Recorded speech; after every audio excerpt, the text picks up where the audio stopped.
Chapter 1. The night was as dark as ink and the cold wind blew, causing the dilapidated courtyard door to become even more rotten. A few servants hurriedly walked through the courtyard. The one in the lead was slightly wider and wore a green robe. Her sleeves were half rolled up and she carried a food basket as she walked towards the innermost room. The courtyard was filled with a strange smell. The younger servant behind her whispered, "It's really smelly. I don't know why Master called that thing over. It's so scary."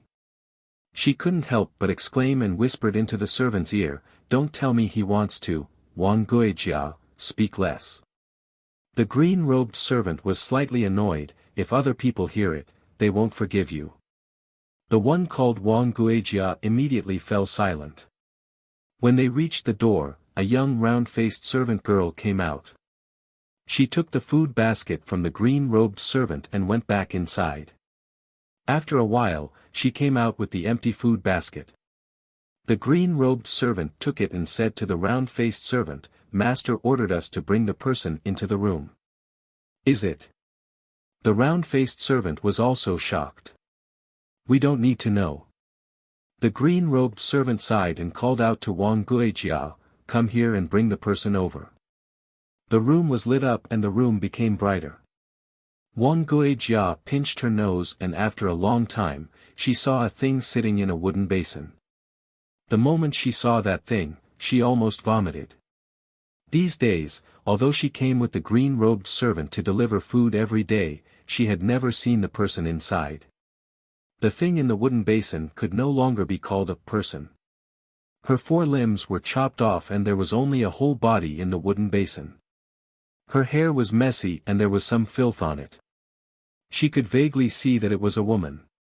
The green-robed servant looked at her and a trace of sympathy flashed in her eyes. Although she didn't know who this woman was, it was really sad that she had fallen to such a state. Moreover, Master suddenly ordered them to bring the person out. The outcome was more likely to be disastrous. Wang Guijia was horrified and disgusted but she didn't dare to disobey orders. She braced herself and carried the wooden basin out of the room. The woman was also gentle and didn't struggle or cry. He seemed to have fallen asleep. As instructed, he placed the wooden basin in the master's bedroom. Wang Guijia was still muttering in his heart, "Why did the master place such a frightening thing in the room?" Suddenly, the woman in the wooden basin opened her eyes and happened to meet Wang Guijia's gaze. Strangely enough, this extremely terrifying woman only had a pair of extremely beautiful eyes. They were charming and full of emotion, but they were also spotless. They were as clear as the flowing water of the Jade Bone Mountain stream, cold and moving. Wang Guijia stared blankly for a long time before he turned around and left the room. Jiang Wan slowly opened her eyes. After staying in the dark for a long time, she was at a loss of what to do with the brightness in front of her. When he realized the situation he was in, he couldn't help but smile bitterly. She was the eldest legitimate daughter of the Minister of War, the former beauty Ruan. But now, she had been turned into a human swine and would never be able to rise again. She recalled her father's words before she entered the palace at the age of 16, "Ruan, since you have entered the palace as a concubine, you have the entire Zhao family behind you. There is no need to worry." Her younger sister held her hand and wiped away her tears, "Ruan, you are Susu's benefactor. Even if I die, it will be difficult for me to repay this kindness." And he held her hand, "Wait a little longer, wait a few more days, and I will grant you the status of an official wife." But now, her father had already been promoted to the position of Prime Minister who supports the country, a first-rank official, and her stepmother had long since become the wife of the Prime Minister. Her younger sister was the mother of the nation, and that person had ascended to the throne. They had already thrown her to the back of their minds, to the extent that they had abandoned and killed her. When she was 5 years old, her birth mother died early and her older brother died on the battlefield. Her concubine was raised to be the second wife. A wandering Taoist priest who passed by calculated that her 8 characters would bring bad luck to her father and mother, so she was sent to the countryside. When she turned 14 and reached the marriageable age, Jiang Quan finally took her back to the Fu on account that she was his own flesh and blood. Not long after, news came from the palace that the young miss of the Jiang family was on the list of new concubines to be selected. The emperor suspected that the Jiang family was colluding with the 8th prince. At this time, the emperor summoned people to the palace. His intention was not to drink, but to restrain the 8th prince. There were only 2 daughters in the Jiang Fu. Jiang Su's health was not good, and her personality was even more delicate and pure. The emperor's decree could not be disobeyed.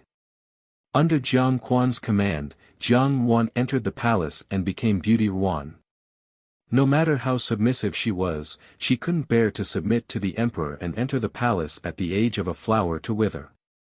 If it weren't for the fact that the 8th prince had been comforting her, she would have already committed suicide in the depths of the palace with a piece of white silk. Since she was a child, other than her dead brother and mother, no one had ever comforted and cared for her like this. She gave her heart to him and calmed down. She was willing to be a pawn of the Jiang family in him in the palace, delivering messages. Who would have thought that once the emperor was forced to abdicate, the emperor would die tragically, and they would imprison her, slander her as the one who killed the emperor, and give her the title of a demoness who brought disaster to the country. When she stood on the steps and saw her father's cold eyes, she finally understood that she had been abandoned. When the cunning hare is dead, the hound is cooked. She was locked in the dark prison, rescued, and thought that she had escaped with her life, but this was the beginning of the nightmare. Her sister, who was as elegant as a fairy, smiled faintly as she watched helplessly as her limbs were chopped off and she was made into a human swine. She was filled with despair, unwillingness, and anger, but then she heard the fairy-like person say, "Jejia knows that little sister usually likes to be clean, and I can't tolerate even a grain of sand. Little sister has already tolerated Jejia, this grain of sand, for more than 10 years. Today, it's time to pull it out." She smiled and added, "The 8th prince is going to make me the empress. The glory that Jejia has not enjoyed, little sister will enjoy it on your behalf." Only when the pain reached deep into her bones did she know what it meant to be numb. Jiang Wan really couldn't think of a reason why Jiang Su hated her so much. However, Jiang Su seemed to have guessed her thoughts and said with a smile, "Isn't Jejia's mother the daughter of the General Fu? Doesn't Jejia rely on this identity to look down on little sister? What a pity, what a pity." She propped up her cheek and tilted her head, saying, "Yesterday, the General Fu was executed at noon for the crime of rebellion." She stared at Chang An and said word by word, 103 people, their entire family will be executed. Jiang Wan felt like she had been struck by lightning, and her mind was in chaos. The General Fu was her maternal grandfather's home. Although her mother had insisted on marrying Jiang Quan, angering the great General Zhao, and since then they had lost contact. But after all, blood was thicker than water.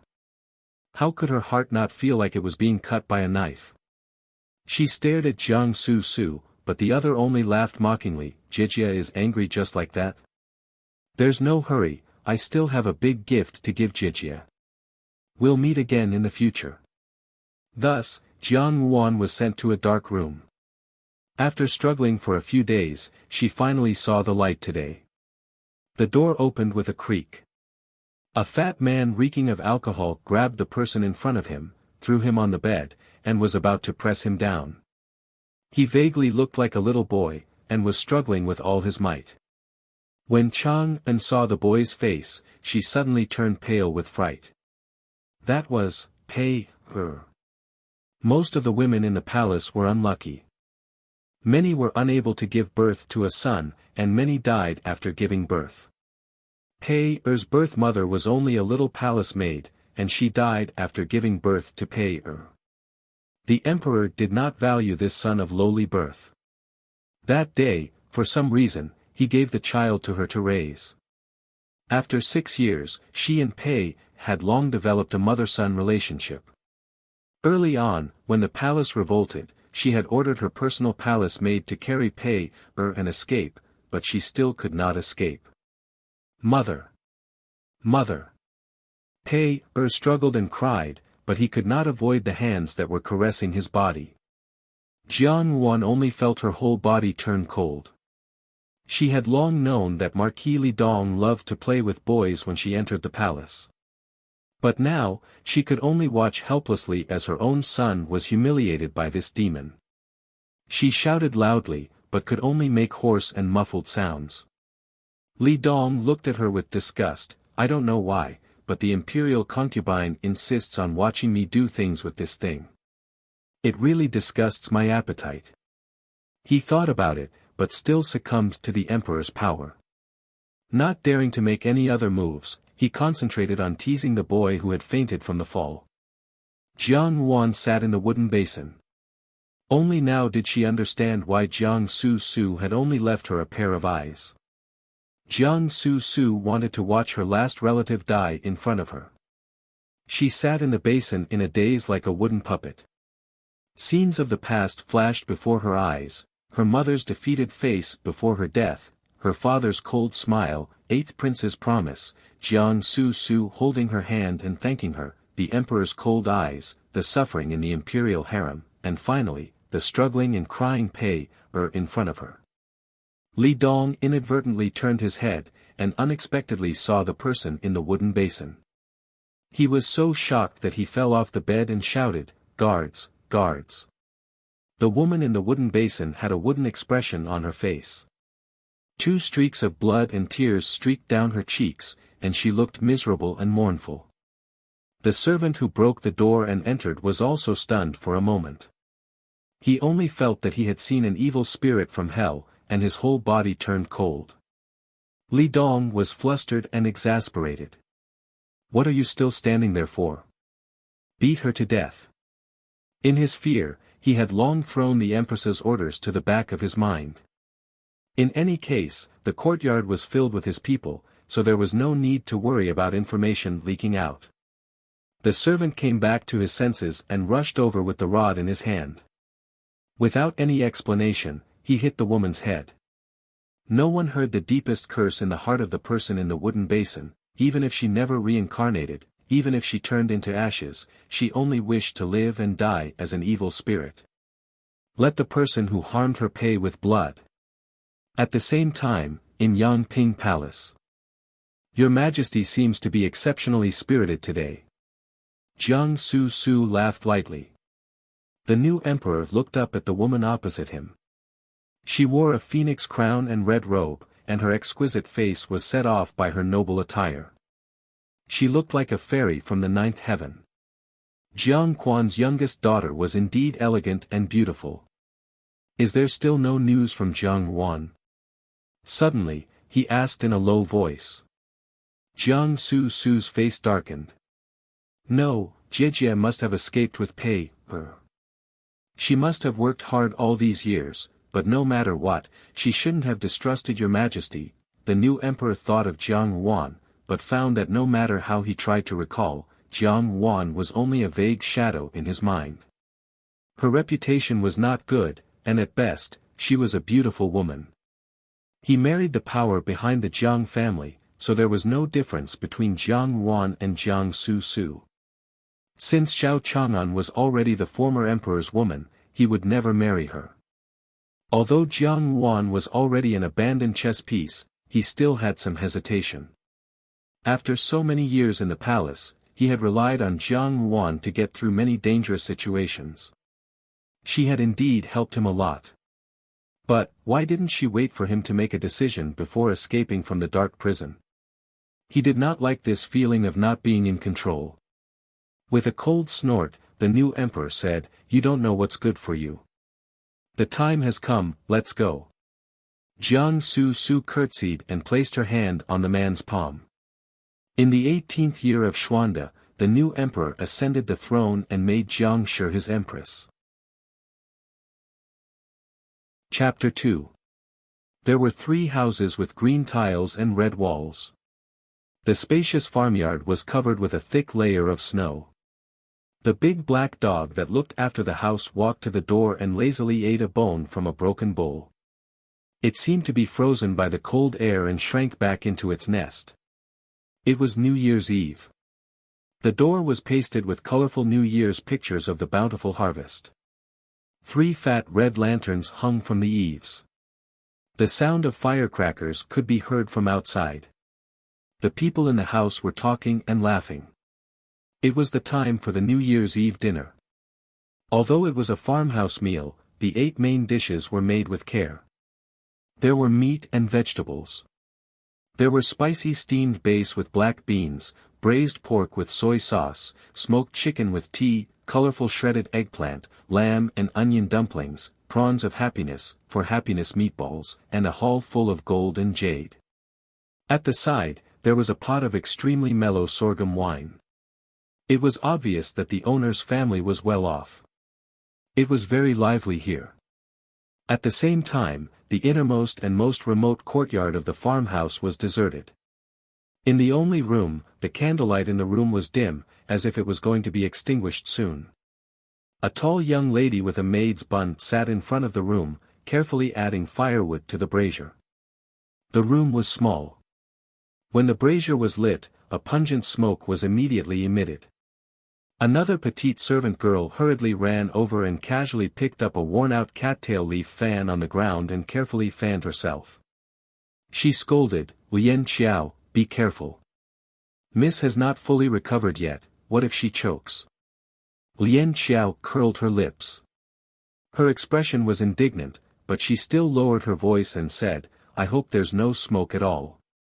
Today, when I went to look for Zhang Lan's family, I didn't say silver wire charcoal, just ordinary charcoal. She said that she had been using a lot these days and there was no more charcoal in the warehouse." Bah! Who is she lying to? It's the New Year's Eve. How can there be no charcoal in the house? She's just bullying us. If it wasn't for the fact that Miss is still sick and I don't dare to make her worry, I would have given her 2 slaps. You. The servant girl fanning herself sighed, "You should restrain your stubbornness. Even though this family has gone too far, we have no choice but to lower our heads under the eaves. If you really start a dispute, the one who will suffer is still the young lady." Lian Xiao looked at her with disdain. "Baiji, I really didn't know you were actually this timid. What is the status of this family? What is the status of our young lady? No matter what happened to young lady, with young lady's status, we can't let these lowly people bully you." Baiji shook her head. "You and I are both Mrs. maidservants. Do you think I don't want Miss to be happy? It's just that there's been no news from the capital. I don't know how long Miss is going to stay here. It's fine if it's just a short period of time, but it's already the 4th year now. Has the master sent anyone to inquire about it? If you want to stay here for a long time, you will quarrel with them, and the one who will suffer in the end is the young lady." Lian Xiao didn't make a sound. After a while, she said in a low voice, "Don't tell me we're just going to let others bully us for nothing." Baiji could only sigh softly. The room fell into silence again. Only the crackling of the firewood could be heard. The 2 maidservants were still fanning themselves. No one noticed that the person on the bed had already woken up. It had been a while since Jiang Ruan had woken up. Naturally, she had heard every single word of Bai Ji and Lian Xiao's conversation. 3 days ago, when she had woken up from her bed, she had discovered that she had actually returned to 10 years ago. Everything that had happened in her past life was like an afternoon wet dream. Only she herself knew that a blood feud was not something that could dissipate in a dream. Since the heavens had given her a chance to start over, she would not hesitate to accept it and make good use of it. When she woke up 3 days ago, Baiji and Lian Xiao heaved a huge sigh of relief. Ever since she fell into the water, Jiang Wan had been in a coma for more than 10 days. The doctors had all said that there was nothing they could do to save her. Zhang Lan's family even went out to inquire about the coffin. Who knew that she would wake up again? Lian Xiao held her hand and cried loudly. She kept saying that the heavens had blessed her. Jiang Ruan, however, narrowed her eyes. After dying once, not only did the events of her past life not vanish into thin air, but she remembered them very clearly. 4 years ago, when her mother passed away, the wandering Taoist priest who came to the Fu could tell at a glance that her 8 characters were extremely hard. It was truly the bane of her life. Jiang Quan had originally wanted to send her to the family temple. It was precisely because Jiang Su had knelt down to plead for mercy that Jiang Quan changed his mind and sent her to the countryside estate. Because of this, Jiang Wan had always felt grateful towards Jiang Su. Now that she thought about it, the bullying and humiliation she suffered here was all thanks to Jiang Su and her mother. The estate was handed over to Zhang Lan's family to manage. Zhang Lan was greedy, stingy, and extremely fierce. She often scolded and insulted Jiang Wan while pointing at the mulberry tree. Zhang Lan's husband, Chen Fu, was even more lazy and an alcoholic gambler. The two had a son and a daughter. The son, Chen Zhao, was extremely lecherous, and the daughter, Chen Fang, was sarcastic and unkind. When Jiang Wan came, she brought a lot of jewelry. If it didn't fall into Zhang Lan's hands, then it was swindled away by Chen Fang. 10 days ago, Jiang Wan accidentally fell into the water. It was also because Chen Zhao was groping her by the pond. Unable to bear the humiliation, Jiang Wan jumped into the water. When Chen Zhao saw that he had gotten into trouble, he hurriedly escaped. By the time Lian Xiao and Bai Ji called for people to rescue Jiang Wan was already unconscious. It was the 12th month of the winter. The pond water was icy cold and piercing to the bone. In addition, under Zhang Lan's harsh treatment these past few years, Jiang Ruan's body had become increasingly weak. Catching a cold was like adding snow to snow, and she immediately fell seriously ill. Jiang Wan remembered very clearly that she had not woken up so early. After she woke up, she fell ill. More importantly, not long after, there were rumors that she was seducing men at such a young age, and that she had no self-respect for her precious body. She had taken the initiative to seduce Chen Zhao and fell into the water after failing. Thinking about it, it was also Zhang Lan's doing. She pushed all the dirty water onto her. Thanks to this dirty water, in the future, when Jiang Ruan's appearance grew, she also lost the title of a demoness. Now that she had woken up early, the rumors had not yet spread. Presumably, Zhang Lan had not thought of this, so she could take this opportunity to send her a New Year's gift. There was no future to continue living in this rural residence that was bullied and humiliated by others. 4 years later, she would be sent to the palace as a chess piece. This was also something she could not bear. Moreover, being taken advantage of was not her goal. Everything had to be done, and Chen Zhao was the first to be dealt with. Jiang Wan looked out the window. The sound of firecrackers could be heard faintly outside the house. With only the 3 of them in the house, it seemed even more deserted. She slowly sat up. Bai Ji heard the sound of her getting up and hurriedly stood up to greet her. "Miss, you're awake. Do you feel uncomfortable anywhere?" Jiang Wan shook her head. "What time is it now?" "It's about the Su period," Bai Ji replied. Lian Xiao put down the fan. "Miss, are you hungry? I'll go to the kitchen and bring some food over." Most of the young ladies and madams who lived in the rural residence were criminals, but they were still masters. Unless they received special care, they would not be in such dire straits that they could not even be compared to a servant. Even on New Year's Eve, the food had not been sent over early. It was really thought-provoking.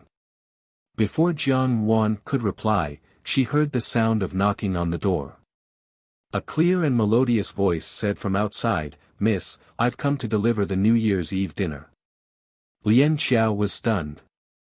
Jiang Wan said, "Come in." The door creaked open, and a maidservant dressed in festive attire came in. She carried a food basket in her hand and said with a smile, "Auntie Lan has ordered me to deliver the food. Miss, please eat some." Bai Ji saw that Jiang Wan had not moved for a long time, so she lowered her head in puzzlement. Just then, she saw a flash of emotion in Jiang Ruan's eyes. Then, she raised her head and smiled slightly. Chapter 3. This was an order for him to leave. Qiuyan didn't know what to do at that moment. Naturally, he hoped to immediately leave this oppressive room, so he hurriedly nodded his head in agreement. The faint sense of superiority he had when he first arrived was nowhere to be seen. Qiuyan raised her head and smiled, "That's me." Qiuyan's face paled even more, she said hatefully, "Yes. Of course not." Lian Xiao was a straightforward and shrewish person. Without even thinking, she said, "Miss, you need not worry. Naturally, you will not stay in the manor forever. In a few days, Master will come to pick you up." Her voice was soft and smiling. Qiuyan subconsciously wanted to nod in agreement, but she suddenly realized that the entire Zhuangzi had made new clothes, but only the master and servants in front of her were left out. No matter what, she couldn't say this. Just as he was about to gloss it over, he heard Jiang Ruan lightly say, "The two maidservants by my side are clumsy. Even the clothes they wear are not as festive as Qiuyan Jiejia's. There is something that big sister Qiuyan said wrongly. I'm not joking. Although big sister Qiuyan is a servant, her life seems to be more comfortable and dignified than mine." Qiuyan stood on the spot and slowly clenched his fists. Jiang Ruan pinched the space between her eyebrows and said, "Only for a while and I will feel sleepy. My body has yet to fully recover and I am unable to personally wish Lan Momo good luck for the new year. I will have to trouble Qiuyan Jie to apologize on my behalf." As she finished speaking, she instructed Bai Ji, "Hurry and send Qiuyan Jie off." Qiuyan bit her lips, "Miss, aren't you making things difficult for me? A fine bird chooses a tree to nest in. Humans strive for higher places, while water flows to lower places. Sister Qiuyan's actions are only human nature. Don't be shy." She tilted her head and giggled, "This is a good thing. If one day Sister Qiuyan really becomes the 13th mistress, I will definitely send her a rouge gift. Sister Qiuyan is so dignified, I think this dignity is also earned by Sister Qiuyan's intelligence." Qiuyan was startled, and a chill slowly rose from the soles of her feet. Her entire face instantly turned pale, and she bit her lip as she stared wide-eyed at Jiang Ruan, unable to utter a single word. After Baiji sent Qiuyan out, Lian Xiao asked, "Miss, what happened just now? How did Qiuyan get involved with Officer Ma's second son? Your name is Qiuyan, right?" The person on the bed spoke. His voice was still a bit hoarse, but strangely, it carried a subtle emotion. "Why wait? Qiuyan will send us back to the capital soon." After a while, Qiuyan mustered up her courage, puffed out her chest and said, "I don't know what Miss is talking about." The first half of her sentence was said boldly and confidently, but when it came to the second half, she somehow felt guilty. She and second young Master Ma have long been together in secret. Now, it is the time when they are deeply in love, Jiang Ruan said. Jiang Ruan was not in a hurry. She brought the warm tea closer to her lips and took a small sip. At the same time that Qiuyan put down the food basket, she also quickly sized up the room. This was the first time that she had come to Jiang Ruan's room. She noticed that the narrow room was filled with a kind of dilapidated and decaying smell. There were even traces of rainwater seeping through the cracks in the eaves. The quilt on the bed was also extremely thin. Not to mention waving a hand, even the ordinary utensils were extremely dilapidated. Living in such a damp and dark room, it would be strange not to feel weak. At a glance, it did not look like the boudoir of a noble family's young lady. Even the lowest servant in the manor would not be so shabby.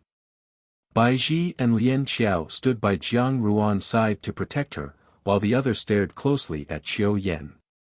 In the manor, besides the three of them, master and servants, everyone else had ulterior motives. Lian Xiao was suddenly enlightened, no wonder she was so scared. Bah, she really is a lowly person. She actually has no sense of shame.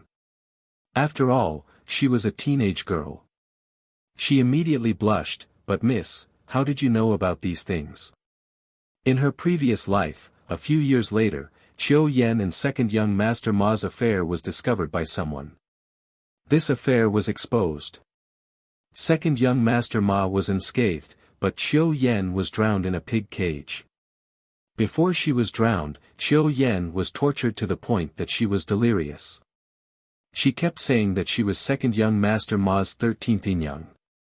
Presumably, when they were deeply in love, second young Master Ma promised her this. However, in the end, Qiu Yan did not have the life to become 13th young. Naturally, Jiang Wan would not reveal this matter. Qiu Yan Jijia is an intelligent person, Jiang Wan interrupted her, otherwise, how could she be 13th young? Qiu Yan had immersed herself in the manner for a long time. She understood that although Zhang Lan's family was greedy and harsh, they would not dare to treat a young miss like this if they did not have the permission of their superiors. Since it was her master's intention, Qiu Yan naturally would not interfere. Jiang Wan usually had even fewer opportunities to go out than Lian Qiao and Bai Ji. Throughout the year, she had endless work to do in the courtyard. How could she have the opportunity to encounter such matters? Lian Qiao was puzzled. However, Jiang Wan did not answer her question and only said, "Lian Qiao, do you want to stay here for the rest of your life?" The servant girl who came was called Qiu Yan. She was the head servant of the manor. Although her status was not as high as Zhang Lan's, she still had some prestige. Sending Qiu Yan to deliver food on New Year's Eve was something that had never happened in the past few years. Presumably, Zhang Lan wanted to shut everyone up and make it seem that she was extremely concerned about the bedridden Jiang family's young Mississippi. These words were a little strange. Qiu Yan could not make sense of it, but she still smiled and said, "It's all Auntie's orders. This servant is only a servant. If you're talking about looks, young miss must be joking." Her words were too sharp and completely inconsistent with her master's gentle tone. For some reason, Qiu Yan actually felt a burst of nervousness. She could not help but raise her head to look at the person on the bed. The candlelight was dim. The girl on the bed took the hot tea that Bai Ji handed over. The steam that rose from the tea covered half of her face. Her expression could not be clearly seen. Only her long and drooping eyelashes drew a graceful arc. She looked exceptionally flirtatious. Jiang Wan sighed softly, "Auntie Lan is really considerate. Did she make new clothes for everyone in the manor?" Lian Qiao was stunned and subconsciously looked at Jiang Wan. However, she saw the girl slowly and delicately yawn again. Under the straight bridge of her nose, her rosy lips that had just sipped the tea curved into a small arc. Jiang Ruan's smiling voice could be heard, "Qiu Yan Jijia is so dignified. In the future, when you are of age, you will definitely be released to marry into a good family.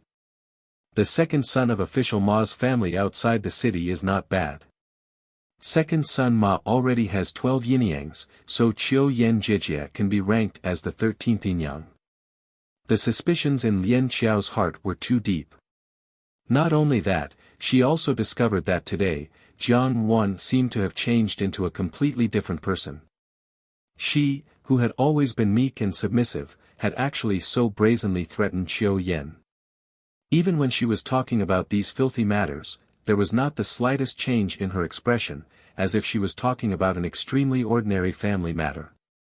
When Bai Ji and Qiu Yan walked to the door, Jiang Wan opened her mouth again. "Oh, that's right, Qiu Yan Jia, previously, I mentioned the clothes of my two servant girls.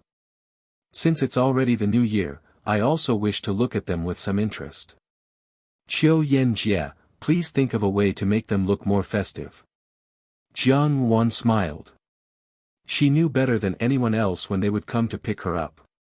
She did not have the patience to wait for that time, nor did she want to wait. Chapter 4. On the first day of the new year, the sound of firecrackers could be heard early in the morning on the long street. The children in the farmstead came out one after another to set off firecrackers to open the door. After the firecrackers were set off, the ground was covered in red, shining like the clouds. It was called Mantang Red. Everyone in the manor began to get busy. It was unknown whether it was intentional or if they had forgotten about Jiang Yuan and her two servants, but after the New Year's Eve dinner, no one came to the Three People's courtyard. Bai Ji lit a brazier next to the door and used half of her body to block the door. She fanned out the choking smoke so that there was a little warmth in the room. The sunlight from outside shone into the courtyard. The courtyard was the most remote and dilapidated one.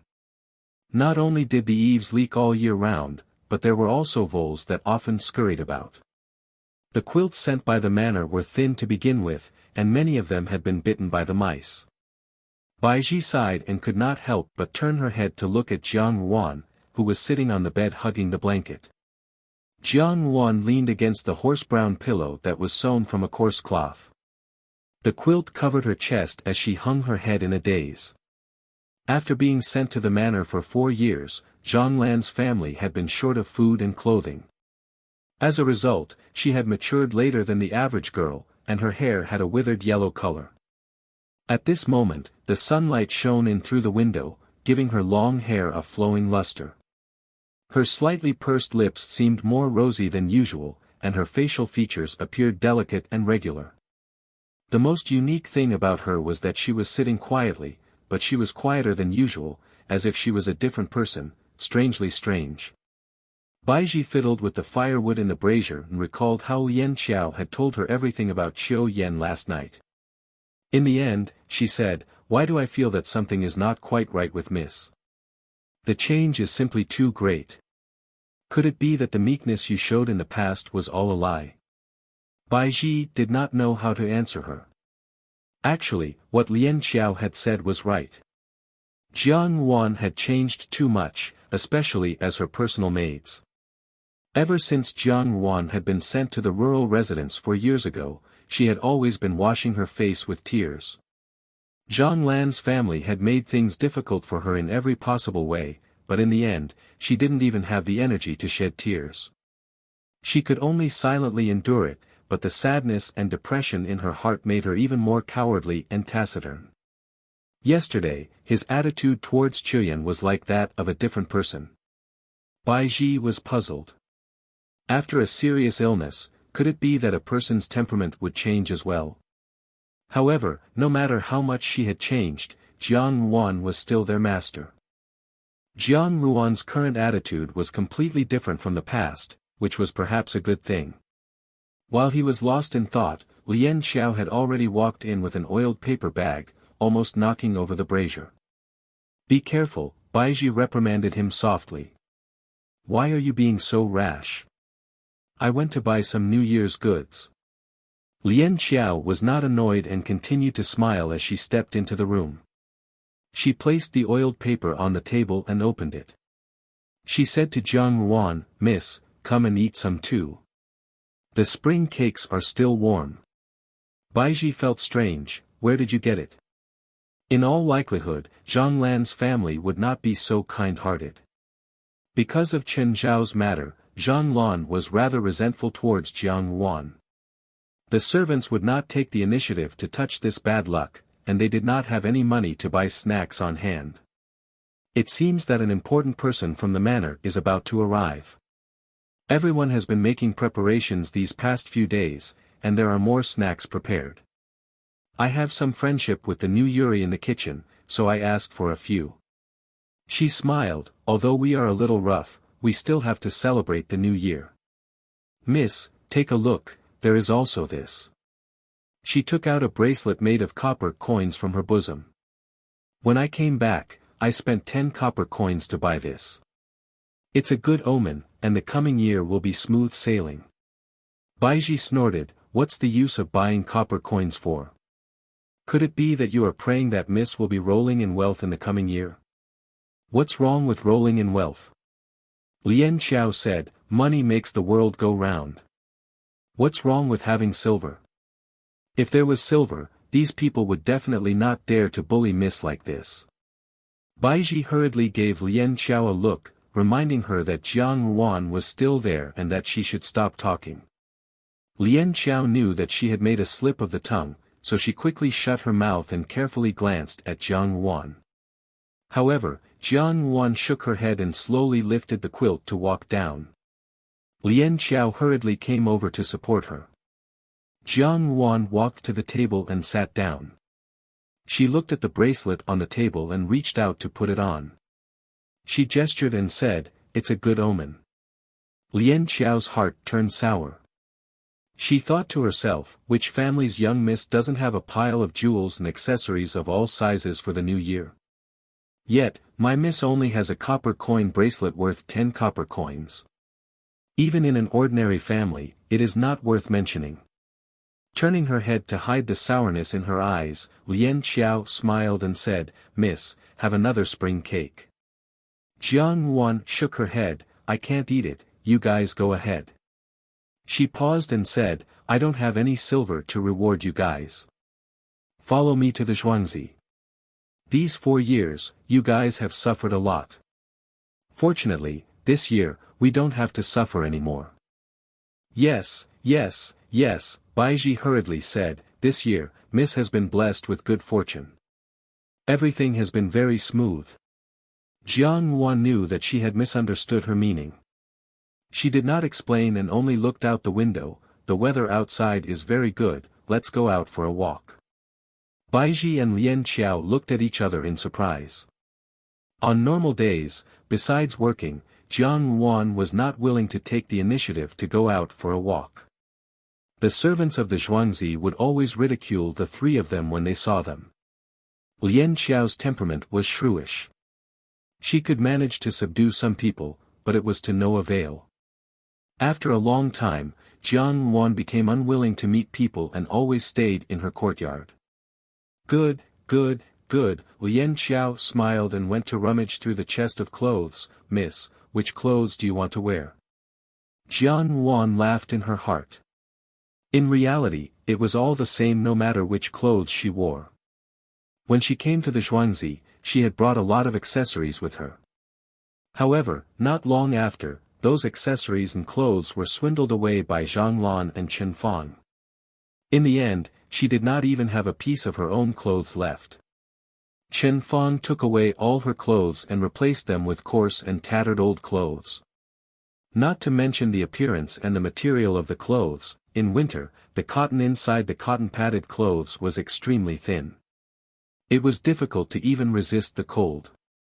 "You choose," Jiang Ruan said. Lien Qiao and Baiji picked for a long time before they finally chose a dark green, round-buttoned cotton-padded jacket. Underneath it was a wide, yellow, thick cotton skirt that Baiji had made smaller, and a beige cloak was draped over her head. Fearing that her exquisite hair would not match the clothes, Baiji combed the simplest bun for her. Because she was young, it looked surprisingly suitable. This outfit could not be considered festive. However, Jiang Ruan's skin was fair and her clothes did not appear rustic. Coupled with her calm and indifferent temperament, she was like a different person from her usual self. After tidying up, the three of them walked out of the courtyard. Lien Qiao suggested to walk on the streets. Just as they walked out of the large courtyard of the Zhuangzi, they bumped into a few people. A surprised voice called out, "Younger sister Ruan." Lien Qiao frowned. Baiji also quietly shielded Jiang Ruan behind her. Jiang Ruan raised her head and the other person's shadow was clearly reflected in her eyes. It was Zhang Lan's youngest son, Chen Zhao. Chapter 5. Today, Chen Zhao had just returned from fooling around outside. Coincidentally, he saw a few people walking out of the courtyard. The girl in the middle had a delicate appearance. His eyes could not help but brighten. When he saw her clearly, he realized that it was Jiang Ruan. Usually, Jiang Ruan's attire was not as dignified as Chen Fang's, so Chen Zhao rarely paid attention to her. A few days ago, he had only suddenly thought of testing out the taste of an official's young miss. Who would have expected that this young miss would have such a fiery temperament? Unexpectedly, she had jumped into the water without saying anything. Thinking about it now, he had a bellyful of pent-up anger. Who knew that when he saw her today, his eyes would light up? Perhaps it was because it was the new year, he dressed up a little, but his facial features were extremely delicate. Most importantly, that calm and ice-cold temperament made him seem like a completely different person. Chen Zhao narrowed his eyes and carefully sized up the girl in front of him. Jiang Ruan was not more than 10 years old this year. Her physique was slightly childish, but there was also a sense of stability within it. Strangely, there was some maturity about her.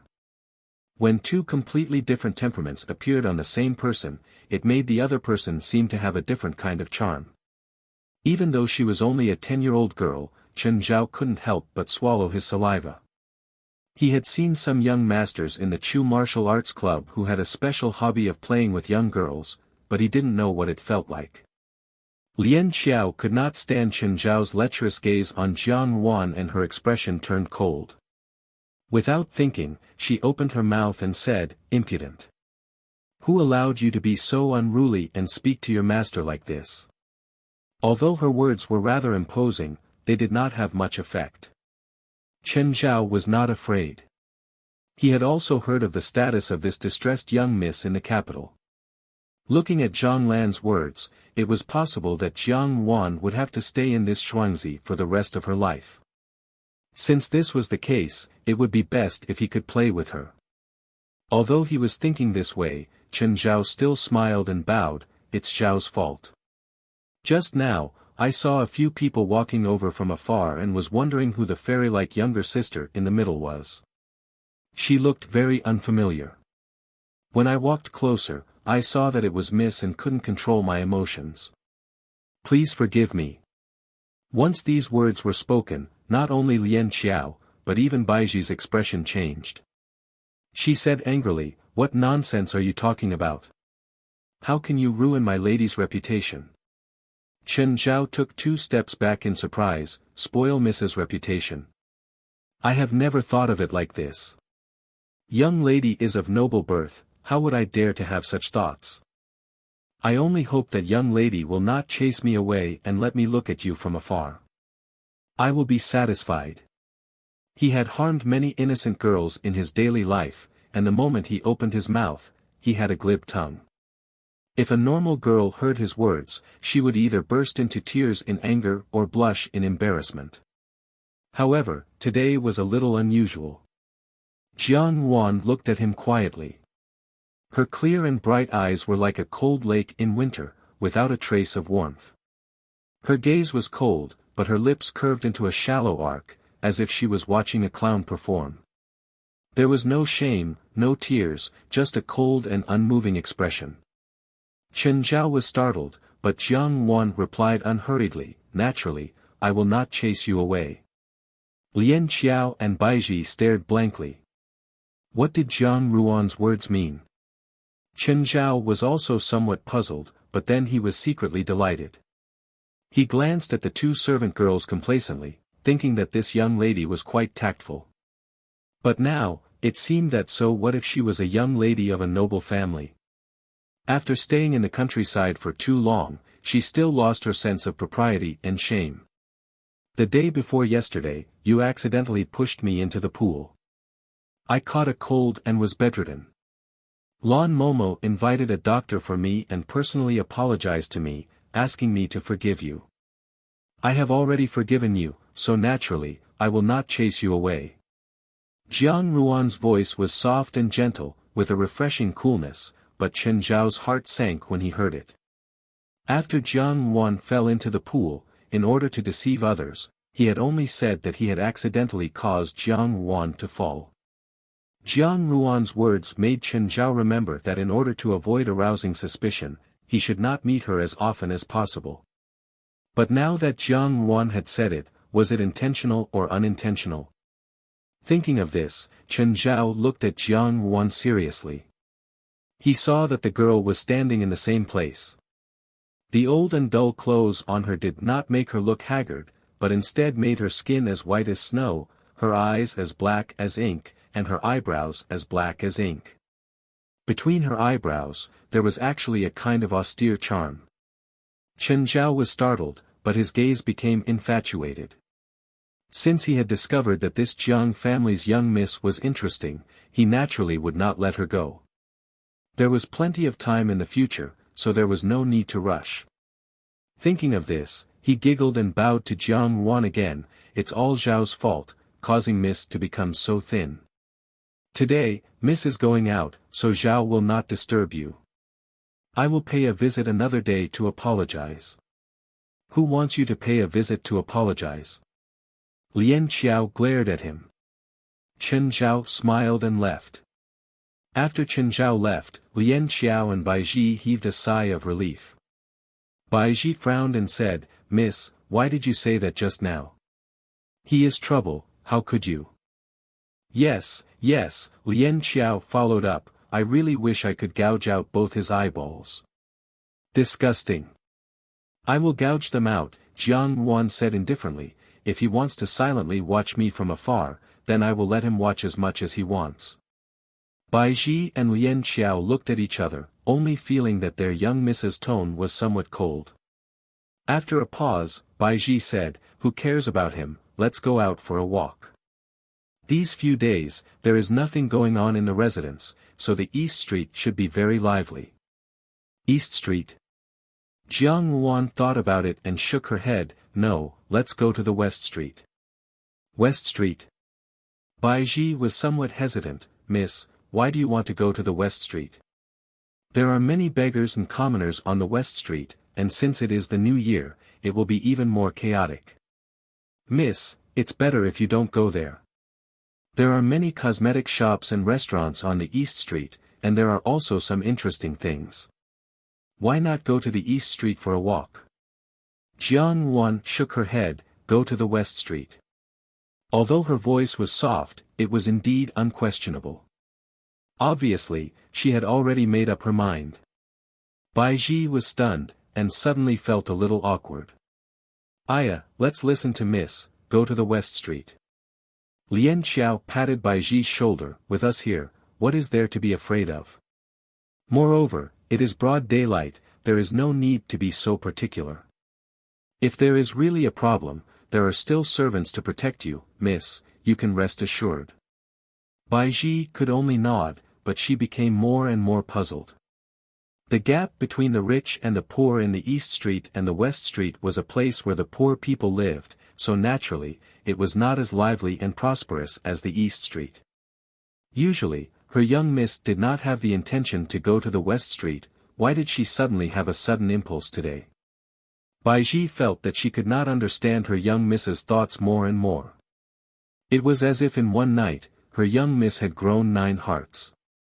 Being stared at by that pair of ink-black eyes, she felt a little cold. Lian Qiao, on the other hand, was extremely happy. Jiang Wan was obviously enlightened. Compared to being meek and submissive, it was much better to have the appearance of a master. At least those people would not dare to bully her openly.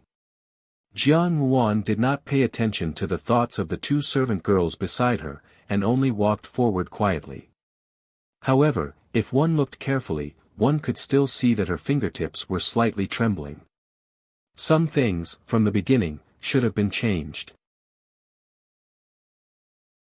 Chapter 6. How much are these red plums?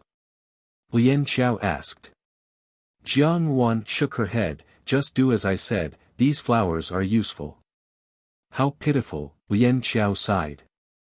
Lian Qiao held the porcelain bottle of red plums in her hand and finally could not help but ask, what does Miss want these plums for?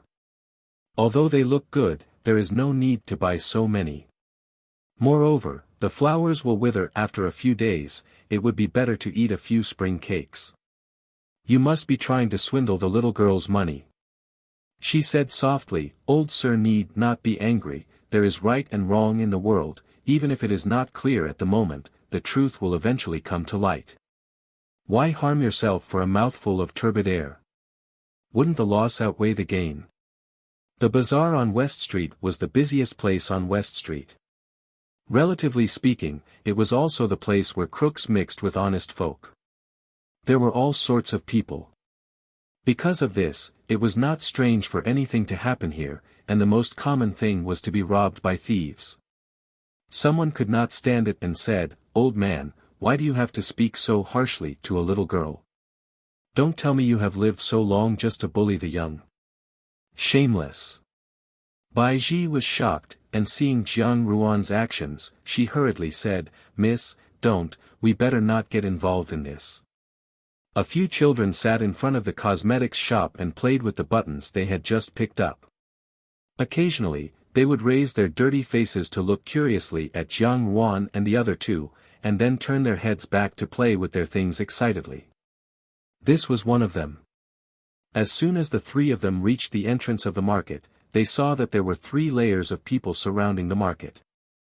They did not know what they were talking about.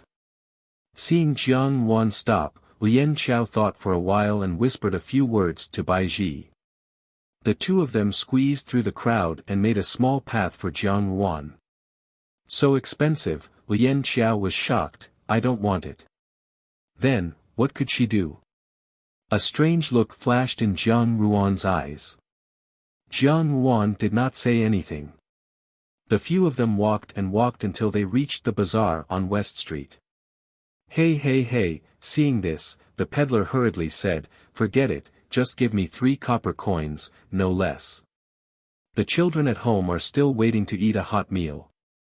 "These flowers are not for viewing," Jiang Ruan said as she walked forward, "they are for you." Jiang Ruan paused for a moment before she gently pushed aside Baiji, who was shielding her with half of her body. The little girl was surrounded by a group of people.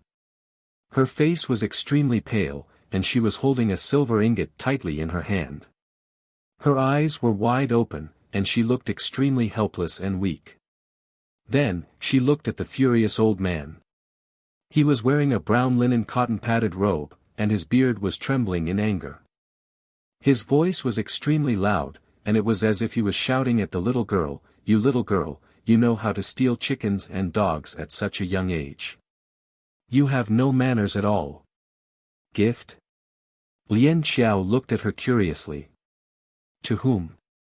What was important was not the truth, but the attitude of the people around him. Even if his young lady came forward to mediate, she would be treated as an ignorant outsider and be attacked together with him. Forget about the old man, he would just lose some face, but his young lady was the young lady of a noble family. Even if she was currently imprisoned in the manor, her status could not be changed. Everything in the world must have a principle of reinforcing and restraining each other. If there is yin, there must be yang. If there is bitterness, there must be sweetness. If there is a golden house, there will naturally be a golden house. The East Street was bustling and lively, while the West Street was dilapidated and deserted. Jiang Ruan lightly shook her head. "Baiji, get out of the way." As if completely unaffected by the atmosphere of the new year, the common people on the West Street wore thin coats and hurried to other places. They did not seem to be in the mood for the new year. Most of the people's faces were cold and numb. Compared to the pressing issues of food and clothing, the new year seemed to be less important. Only a few houses on the street had simple red spring festival couplets and old lanterns hanging on their doors, which gave them a vague feeling of the new year. However, there was a small peddler selling plum blossoms. On the stall were a few chipped porcelain vases with a few red plum blossoms that were about to wither. When he saw Jiang Ruan and the others, his eyes brightened and he hurriedly shouted, "Beautiful red plum blossoms. Young lady, please take one. It will look good in the room, and it will also smell good." Lien Qiao patted the shoulder of the person beside her and whispered a few words to him.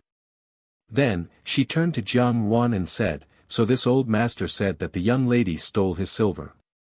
The young lady said that she did not steal it, and was so anxious that she started crying. Lien Qiao said, "This old master is really unlucky today. How pitiful." When the 3 of them entered the crowd, they could clearly see the situation inside. They saw 2 people confronting each other in the middle. One was an old man with white hair and a beard. At this moment, his face was flushed and his veins were bulging. He was unable to restrain his anger. On the other side, there was a 7 or 8-year-old girl with her head lowered and eyes brimming with tears. Besides, how can you prove that she stole your silver? That person was unforgiving. Only a 7 or 8-year-old girl can steal your silver. Are you too careless, or is this girl very resourceful? TSK, maybe you deliberately wanted to cheat the young lady of her silver. Don't you think before you lie? Lian Xiao wanted to continue pressuring, but Jiang Wan had already opened her mouth and said, I want the rest. Jiang Wan glanced at her. Do you also think that he wanted to cheat people of their silver? Bai Ji was stunned. Jiang Wan had already taken a few steps forward and was exposed to the crowd. Bai Ji nodded slightly. As soon as she said this, the surrounding people immediately echoed, yes, yes, such a young lady, how could she have the ability to steal? You. The old man was so angry that he couldn't speak. Of course not, Lian Xiao said, you can deceive others, but you can't deceive me. In the past, when I was in the countryside, I have seen many of these crafty girls. They are obviously deceiving people. Baiji, am I right? The surrounding people started to discuss, and without prior agreement, they all blamed the old man, as if he was the main culprit. The old man was so angry that his beard trembled, and his face was so red that it seemed as if blood could drip from it. However, he couldn't say a word, and could only gasp for breath with trembling lips. Bai Ji didn't say anything else. She poured out a large amount of copper from her close-fitting cloth bag and gave it to the peddler. The peddler also didn't expect to suddenly have such a business deal. Usually, the West Street was filled with poor people, and they wouldn't fork out money to buy flowers and grass. Today, it was an unexpected harvest. He simply put the porcelain bottle of red plums in Lian Xiao's hand. It's the new year, and Miss also wants to have a good luck. Take this porcelain bottle as a gift. After saying this, he packed up his stall and left. The peddler spread out his palm. It's not expensive, just 5 copper coins.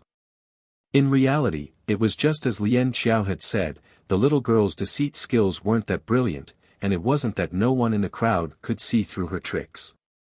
It was just that the West Street, as a place where the poor gathered, was inherently very xenophobic, and instinctively repelled outsiders.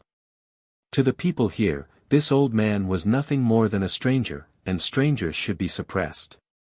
So today, the little girl was bound to win. The old man was also bound to be branded with the crime of cheating people of their silver. Bai Ji was stunned, and somewhat disagreed. Miss, money is tight now. Chapter 7.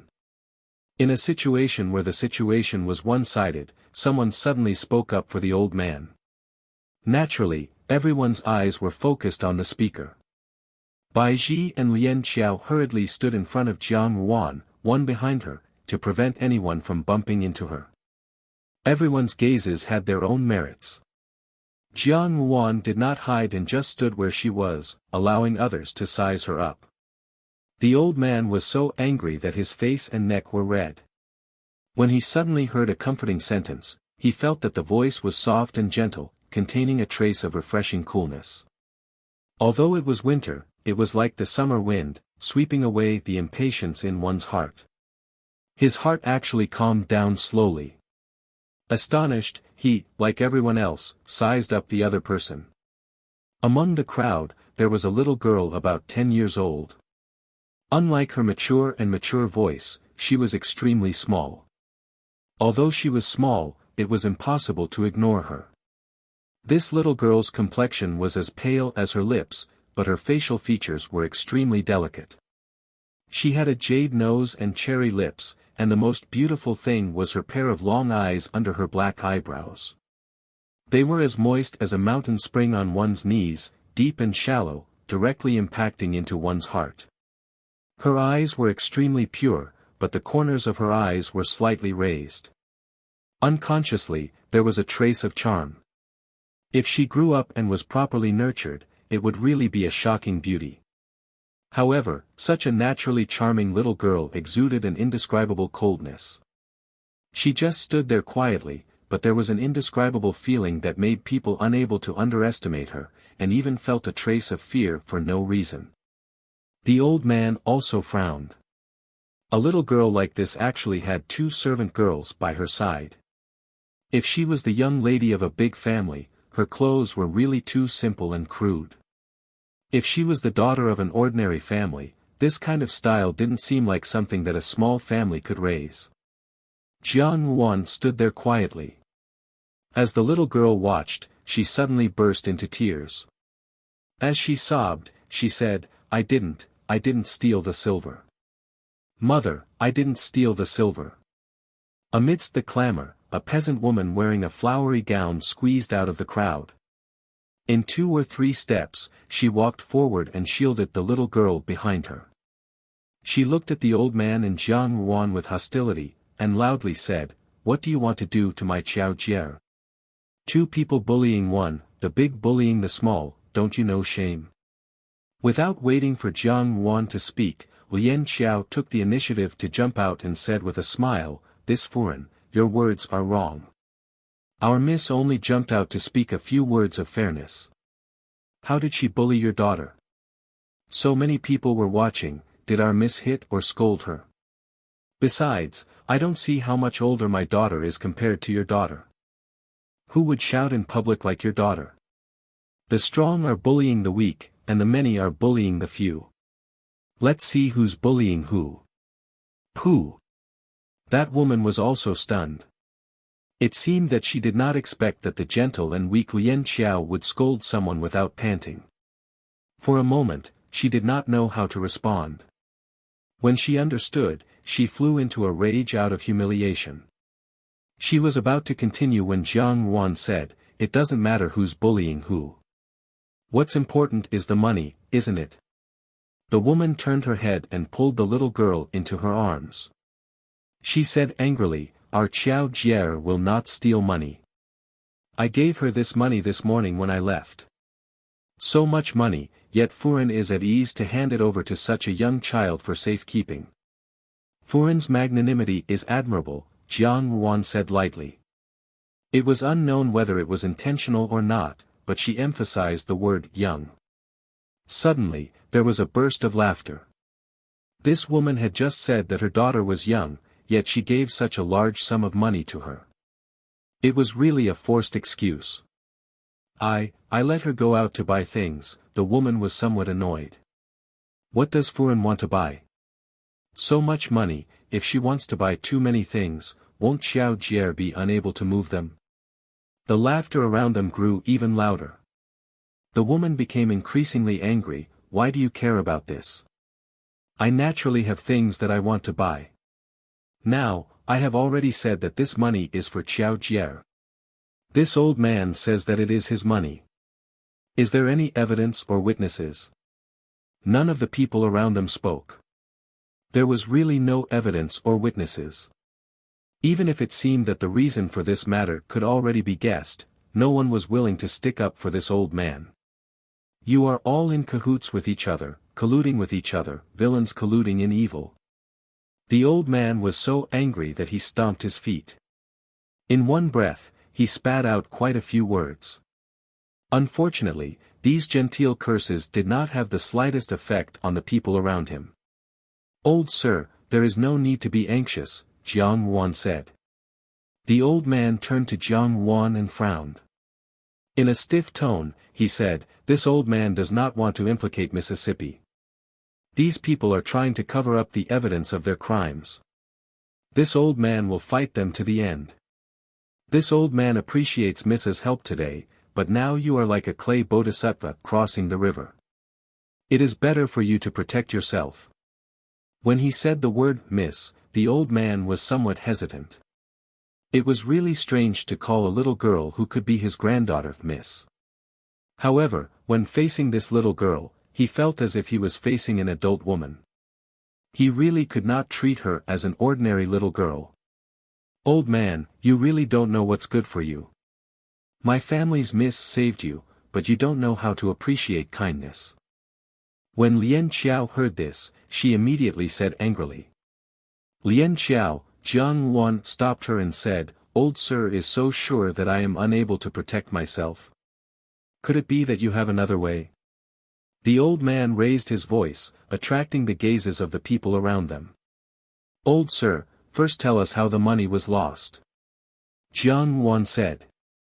"I did not steal his money, I did not steal his money." The little girl screamed and cried again. "Shut up." Jiang Wan glanced coldly at Xiao Jie, who was in the woman's embrace. Xiao Jie, was unconsciously frightened by her cold gaze and immediately shut her mouth, shrinking into the woman's embrace. Everyone clicked their tongues in wonder. When the old man saw this, he thought for a moment and said, "Today, when I first came here, I bought a deep-fried pancake at the corner of the street and grabbed some copper coins from my purse. After walking for a while, I felt that someone was touching my things, but when I saw that it was a little girl walking beside me, I became vigilant and went to check my purse. I discovered that the money had disappeared without a trace, so I grabbed her and really found the money on her body. Who knew that she would make a false accusation, really hateful." After saying this, he glared at the little girl, whose face was still full of tears. "Where is the peddler who sells deep-fried pancakes?" Jiang Wan asked. "It's me."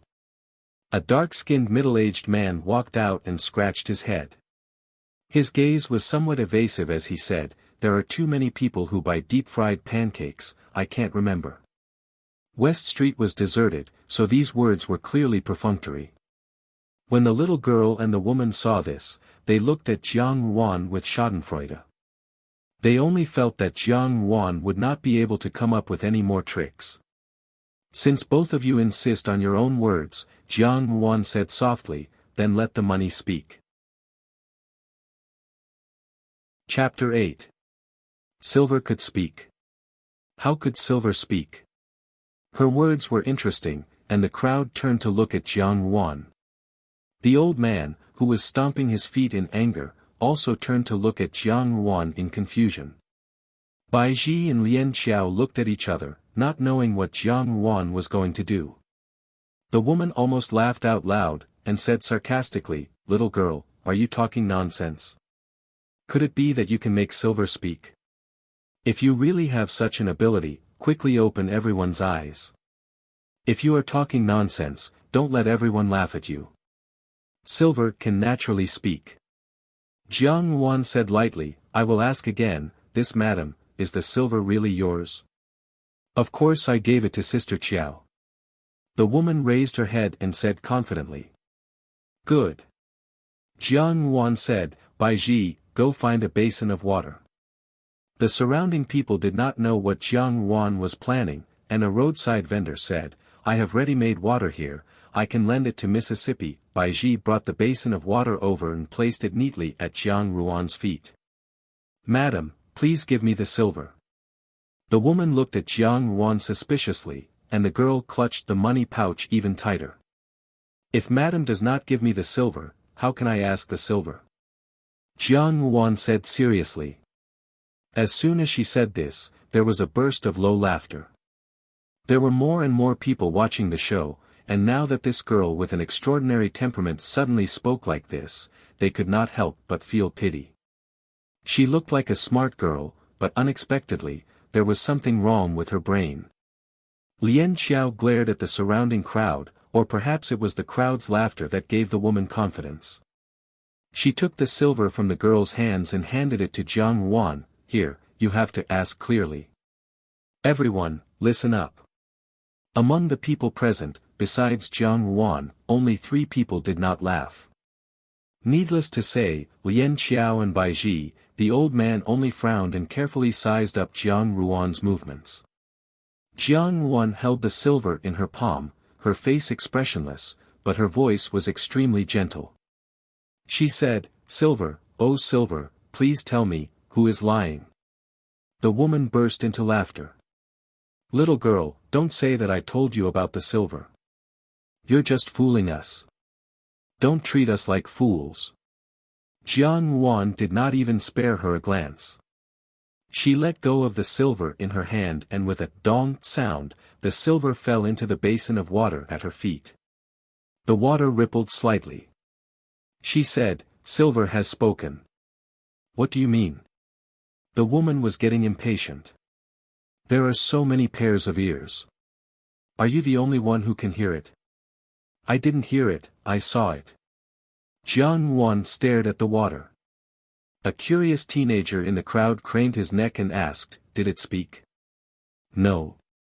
Jiang Yuan countered with a question.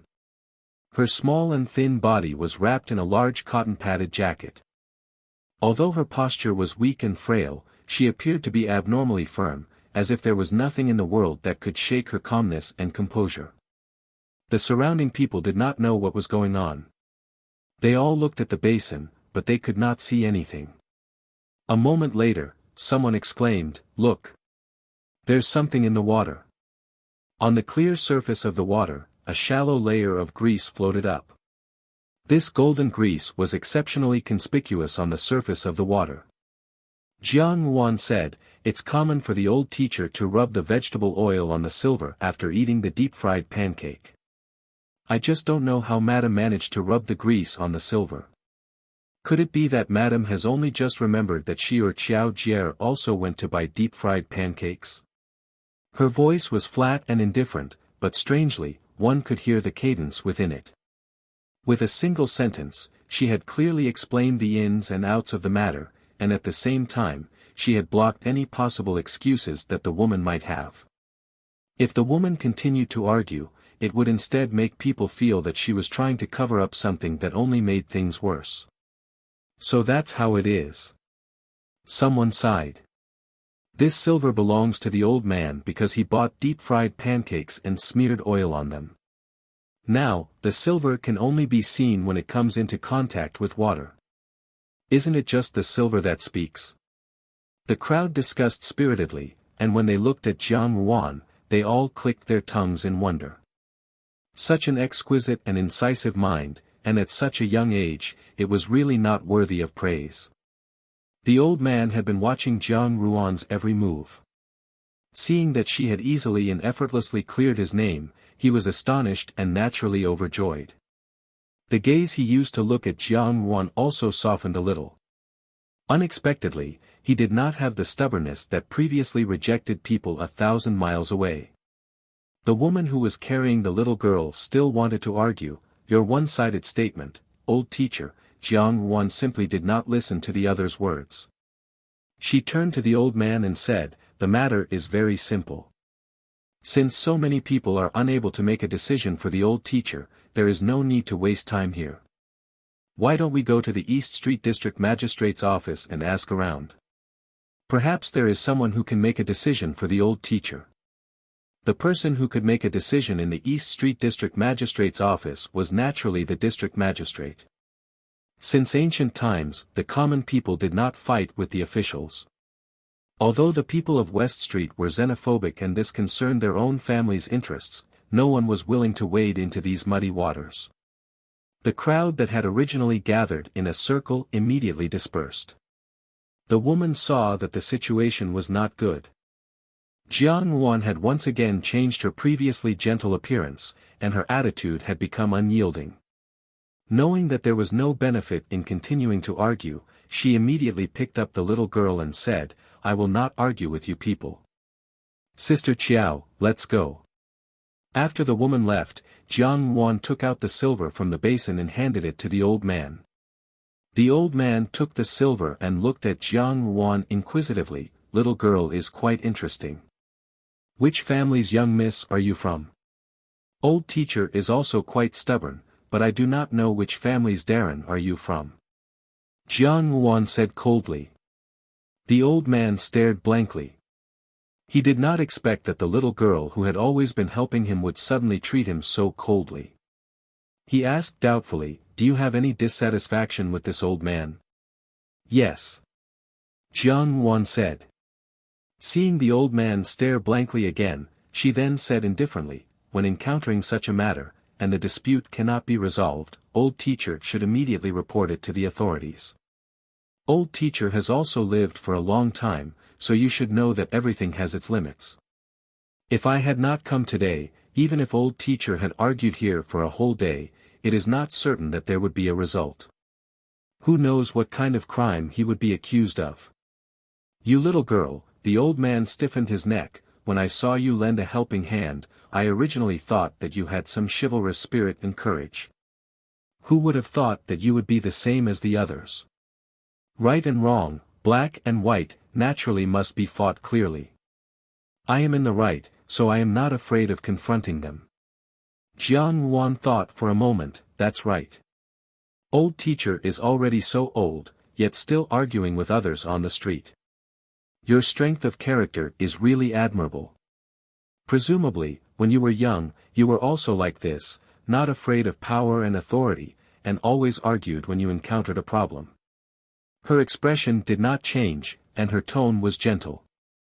For a moment it was unknown whether her words were praise or derogatory. A treasured sword's edge is sharpened, and a plum blossom's fragrance comes from the bitter cold. Old teacher's strength of character is very similar to this red plum blossom. Baiji, by giving this red plum blossom to old teacher, it can also be considered as completing a portion of fate. Jiang Wan smiled slightly. Chapter 9. On the way back, Lian Xiao tried to restrain herself, but in the end, she could not help but ask, why did Miss give the plum blossoms away? In any case, it was bought with silver. If you wanted to give it away, you should have left one in the room. Why did you just give it to a stranger? Lian Xiao, when did you know that I like plum blossoms? This. Miss doesn't really like it. Lian Xiao shook her head. When Furen was alive, her Miss still liked flowers and grass. Ever since Furen passed away, her Miss's daily life had been very difficult. She was no longer in the mood for romance. Since you don't like it, what's the use of keeping it? Jiang Wan said indifferently, why not do a favor at little cost and give it to someone else? But this favor is also done with silver. Lian Xiao was anxious and her words became nimble, that old man is not related to us. What's in it for us to give it to him? Jiang Wan walked forward unhurriedly and said, of course there's a benefit. Everything in the world has a price. Today, I gave him a few red plums. In the future, the price he will have to pay will be much higher than the red plums. It's just that it's not visible yet. These words were unclear. Lian Xiao did not understand. Baiji followed behind in silence. Both of them were very confused. Baiji said, Miss means that you will still see the old man in the future. But today, the red plum blossoms were bought in passing. If Miss already had an idea, how could you have predicted that the old man would appear and argue with someone? I'm not a deity. How can I predict the future? Jiang Wan said indifferently. Her tone was very light, but Baiji and Lian Xiao felt that there was an inexplicable coldness in her voice, which gave them goosebumps. When they finally returned to the residence without a hitch, they saw from afar a servant girl dressed in a green-lined jacket. Her lips were smeared with bright red rouge. When she saw Jiang Wan and the other two, she immediately cried out in an exaggerated manner, Aya, my miss, the weather is so cold and the ground is frozen, and your body is still ill. Why did you come out? Where did you go? I searched the entire residence but couldn't find you. Chunning, Lian Xiao put her hands on her hips and immediately replied, why are you shouting in broad daylight? Don't tell me that a lady needs to inform you before she goes somewhere. I'm just worried about Mississippi. Miss has just recovered from her illness, and now it's the end of the year. What if something happens to her? Chunning wasn't a kind person either, and her tone was quite sarcastic. Baiji frowned, you know that Miss hasn't recovered yet. Why are you making such a loud noise? You're making Miss have a headache. Chunning pursed her lips and looked towards Jiang Wan as she said, Miss, this servant has good intentions. Currently, Miss is still ill, so it's better for you to not walk around and not give the people outside a chance to make thoughtless remarks. Jiang Wan looked at her quietly. Chunning and Qiu Yan were the same, both of them were the head maidservants of the imperial residence. Normally, their status in the imperial residence was also extremely high. Throughout the year, Qiu Yan was busy with matters outside the residence and had very few opportunities to meet with Jiang Ruan. On the other hand, Chunning was in charge of matters inside the residence and had a close relationship with Zhang Lan's family. Usually, she flattered Zhang Lan and often tripped up Jiang Ruan. Probably because she had received instructions from her superiors, Chunning did not have the slightest bit of respect in front of Jiang Ruan. She did not put Jiang Ruan in her eyes in the slightest, and she was even less respectful towards Jiang Ruan than she was towards Zhang Lan's family. Jiang Ruan remembered this Chunning very clearly. In her previous life, the rumors of her seducing Chen Zhao had spread very quickly, and Chunning had added fuel to the fire. She talked about it to the servants as if she had seen it with her own eyes. Because of this, the rumors had spread so quickly, and she had been destroyed so early. Chunning saw that Jiang Ruan had not said anything for a long time and looked towards her with some surprise. She met Jiang Ruan's gaze on her. That gaze was gentle, but inexplicably frightening, as if she was sizing up a toy that was about to be destroyed, indifferent and regretful. "Miss?" Chunning frowned. "Who's the one making irresponsible remarks?" Jiang Ruan looked at her and suddenly curled her lips into a gentle smile. Her smile was extremely slow, and the corners of her eyes lifted frivolously. It was as if she had become another person, and immediately, she appeared to be lively and fragrant. Chunning was only a woman, but that seductive charm had unexpectedly seduced her, and for a moment, she was unable to speak. "The one making irresponsible remarks, it can't be you, right?" The second half of Jiang Ruan's words pulled Chunning back from her thoughts. She stared blankly and subconsciously shook her head. Naturally, it's not this servant.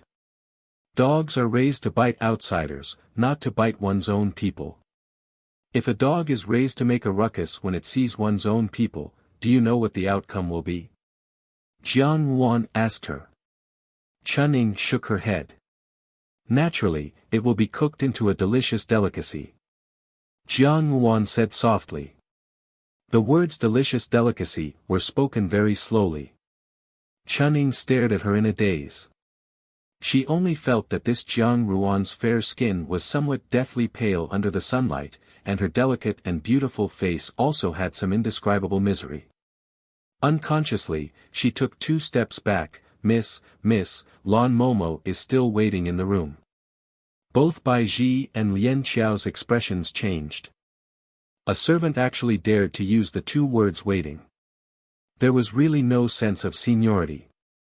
Zhang Lan's family's behavior was too rampant. Normally, they would outwardly comply but inwardly oppose. On the surface, they would pretend that no one could find any fault with them, but in private, they were extremely harsh towards Jiang Ruan. "Waiting for me?" Jiang Ruan slightly raised her head. "Then let's go, don't let Lan Momo wait for too long." She stroked the Todan loop buttons on her dark green cotton padded jacket. In the room, 2 people were sitting in front of the brazier. A 12 or 13-year-old girl was nestled in the middle-aged woman's embrace. Her tone was rather harsh. "This room is really cold, and there's even a smell.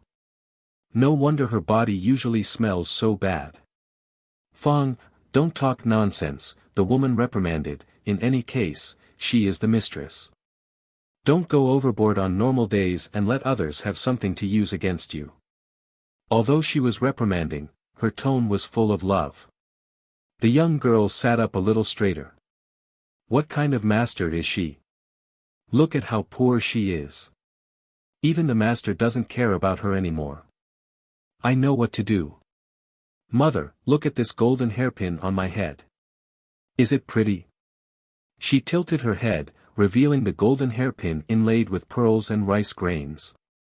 This young girl's facial features were ordinary, and her skin was slightly dark. She wore a brand new peach-red silk jacket embroidered with peonies, a pinkish-purple horse-faced skirt, and a rouge-colored robe.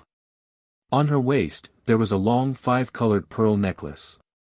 In her hair, there was a gold hairpin, earrings with 8 jewels, and a large gold necklace around her neck. Although she was only the daughter of a servant in the rural residence, her attire was comparable to that of many daughters of wealthy families. "The quality is not bad, Fang, looks really good wearing it," Zhang Lan exclaimed in admiration. Chen Fang smiled proudly and was about to say something when she heard a soft and gentle voice coming from outside. "Lan Momo has been waiting in my room for so long. Is there something urgent?" Chapter 10. Zhang Lan listened to Jiang Ruan's speech. At the beginning, she was listening very comfortably, but as she listened to the latter part, her expression changed. When Jiang Ruan finished, she immediately stood up and said, "Miss, what are you saying?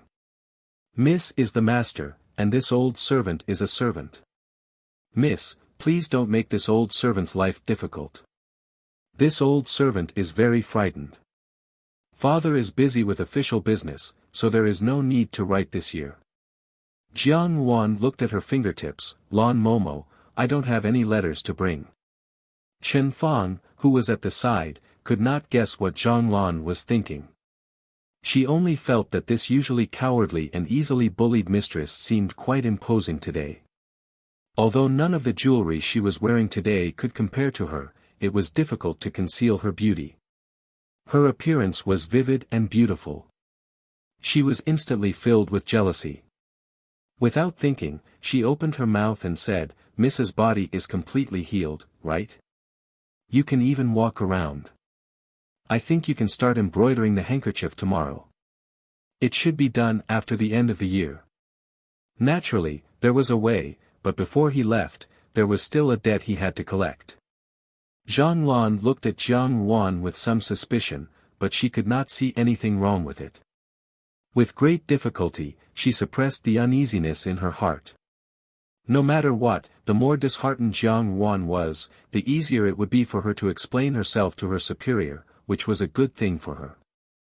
He smiled and said, "If that's the case, this old servant will go and take care of the food. I'll take my leave." Lian Qiao's eyes were already spitting fire. Zhang Lan's words, on the surface, could not be faulted, but it was blatantly humiliating to Jiang Ruan. She was merely a servant, yet she was sitting while her mistress was standing. She really had no sense of hierarchy. Originally, Lian Qiao wanted to open her mouth to reprimand her, but when she saw the look in Jiang Ruan's eyes, she suddenly changed her mind. Like Bai Ji, she stood quietly by Jiang Ruan's side, not saying a word. As someone who had died once, she was able to see things more clearly than before. She would no longer place her hopes on the heartless and unjust Jiang Quan. Rather than sitting and waiting for death, she might as well take the initiative to attack. As for the letter, there was no need for it. Jiang Quan would not read it, and in the end, if it fell into the hands of Jiang Su Su and her mother, it would only serve as a joke. Zhang Lan abruptly returned to her senses. Even Chen Fang, who was at the side, was startled awake. She looked at Jiang Ruan with half jealousy and half anger. Zhang Lan suddenly regained her senses, and even Chen Fang, who was at the side, looked at Jiang Ruan with jealousy. Jiang Ruan smiled faintly. "Momo is being too serious. Momo has devoted herself to the affairs of the rural residence, so naturally, Momo should have a good rest. Jiang Ruan has caused Momo to work so hard, and I feel very apologetic in my heart. Why not let Jiang Ruan massage Momo's legs? Perhaps Momo will feel more comfortable." Zhang Lan was startled for a moment, then smiled and said, "Look at this old servant's memory." This old servant wanted to ask young Miss, "The farmstead is sending grain to your residence. Does young Miss want to send a letter to Master and Madam?" Chen Fang and Zhang Lan were laughing. When they heard the words, they looked towards the door. They saw three silhouettes coming from the back of the light. The girl in the lead had a thin body wrapped in a loose cotton jacket, but strangely, she looked delicate. The sunlight made her pale skin look crystal clear, and it seemed that her facial features had become clearer overnight. Her eyes were no longer lifeless, and were still as calm as an ancient well. However, at the end of her eyes, there was a trace of indescribable charm. Her eyes were like flowing spring water, no longer wooden, but only bewitchingly quick-witted. She raised her eyebrows, and her voice was light and pleasant to listen to, with a hint of coolness. Lan Momo? Zhang Lan was stunned. Every year, Jiang Wan would write a letter to bring back. Whether these letters were effective or not, the servants were well aware. However, no one would take the initiative to give up their hope. Now, Jiang Wan no longer brought any letters back. Was she really disheartened and no longer had any hope? Jiang Wan smiled faintly, of course. When Jiang Wan was first sent to the residence, Zhang Lan only said that this place was not as prosperous and comfortable as the capital. Many things needed to be done by hand. Jiang Wan did not need to chop firewood, but Bai Ji and Lian Qiao had been enslaved a lot. The two girls were still young, but their hands were already full of calluses. Jiang Wan herself was not much better. She did not need to do farm work, but she still had to do embroidery. Every month, she had to hand over 20 square embroidered handkerchiefs to the residents to pay for her expenses. 20 square embroidered handkerchiefs was not a lot. Lian Qiao and Bai Ji also helped to make some, and it was barely enough. However, the patterns were complicated, and the embroidery method was complicated. Especially at the critical juncture of the new year, when 20 square became 30 square, it was difficult to support. Jiang Wan raised her eyebrows. Lan Momo, today's important matter is the embroidery. Chen Fang wanted to make things difficult for Jiang Wan, but she did not expect the other party to agree so easily. She gritted her teeth and said, "Then Miss will have to work hard. If you are careful, you will not be able to embroider it and cause trouble." Jiang Wan stretched out her hand and slowly stroked the edge of the bronze mirror. She smiled faintly. "Go back." Lian Qiao's eyes brightened. Has Miss thought of a way to go back? Jiang Wan glanced at Zhang Lan, and there was a hint of surprise in her tone. Momo can actually stand up. Seeing that Momo is fine, Jiang Wan can rest assured. Otherwise, if something had happened to Momo, Jiang Wan would really not know what to do. Miss is here. Although Zhang Lan said so, her body did not move at all. She only tapped her thigh tiredly and said, "Today, with great difficulty, the chores in the residence have been settled and some time has been freed up. I wanted to visit Miss, but Miss is not here. I looked everywhere and instead sprained my ankle, so I decided to rest in the house. Miss, please forgive this old servant's rudeness. Days are very precious. How can I have the leisure to be angry with him?" Jiang Wan sat down in front of the table and looked at the pale young girl's face in the rusty bronze mirror. "Since we are going back, why send a letter? If you have something to say, just say it in person." After Zhang Lan and Chen Fang left, Bai Ji asked in puzzlement, "Why did Miss not send a letter? Could it be that you are angry with Master?" Zhang Lan was secretly hating in her heart. Jiang Ruan's words just now were obviously to give her face, but if the latter words were to spread, she would not be able to bear the consequences. In this world, there was no reason for a master to massage the legs of a servant. Even if the person above had given a hint, if such a thing were to spread, it would only be said that she was a great servant who bullied the master and brought shame to the Shangshu Fu. The best way was to make it clear that there was no fault to be found, but at the same time, make things difficult for the other party. She did not expect that after hunting geese all her life, today, she would be pecked in the eye by a young goose using the same method. Thinking of this, Zhang Lan looked at Jiang Wan again. Jiang Wan only had a faint smile on her face and stood quietly in the same place. Unexpectedly, there was a feeling that she could not be seen through. A trace of fear immediately surfaced in Zhang Lan's heart. The other party was only a little over 10 years old. How could she make her feel fear? Was it a demon? Letter? Jiang Ruan's fingertips moved slightly. It had been so long that she had almost forgotten.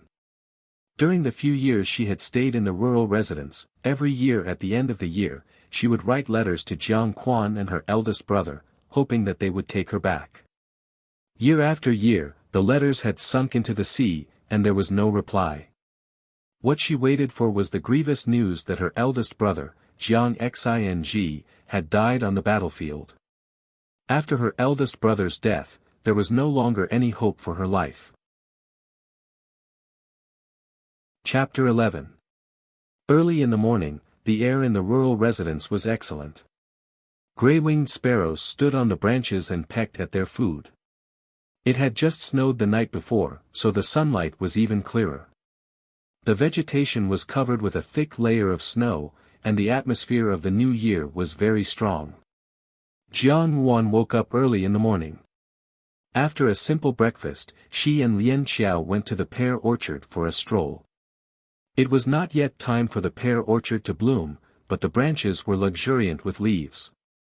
Lian Xiao felt a little regretful. It's not time yet. If the weather gets warmer, the pear blossoms will all bloom. That would be nice. Jiang Wan smiled faintly. The flowers and grass were nothing more than competing for a beautiful color. In her previous life, she had also seen trees full of pear blossoms in the palace. Suddenly, it was as if the spring breeze had blown all the flowers open. Not only pear blossoms, but there were also peonies, water lilies, hibiscus, Chinese roses. The palace was full of flowers, but unfortunately, only one person could enjoy all the scenery. Later, she thought that there was someone else who could watch the flowers bloom and fade with her. Only when she died did she discover that it was just an illusion. The flowers were just like her life. They looked bright and beautiful, but when they decayed, there was no place for them to live. They fell to the ground and turned to dust. The only faint fragrance they had left was also bitter. Lian Xiao noticed that Jiang Ruan's gaze was somewhat deep. She did not know what she was thinking, but her expression was sad and cold. She was startled and asked with concern, "Miss?"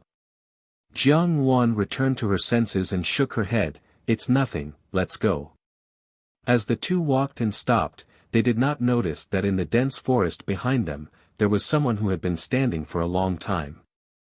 That person was dressed in a lake green silk robe with golden edges, a vest made of multicolored jade, and a pair of sky blue boots.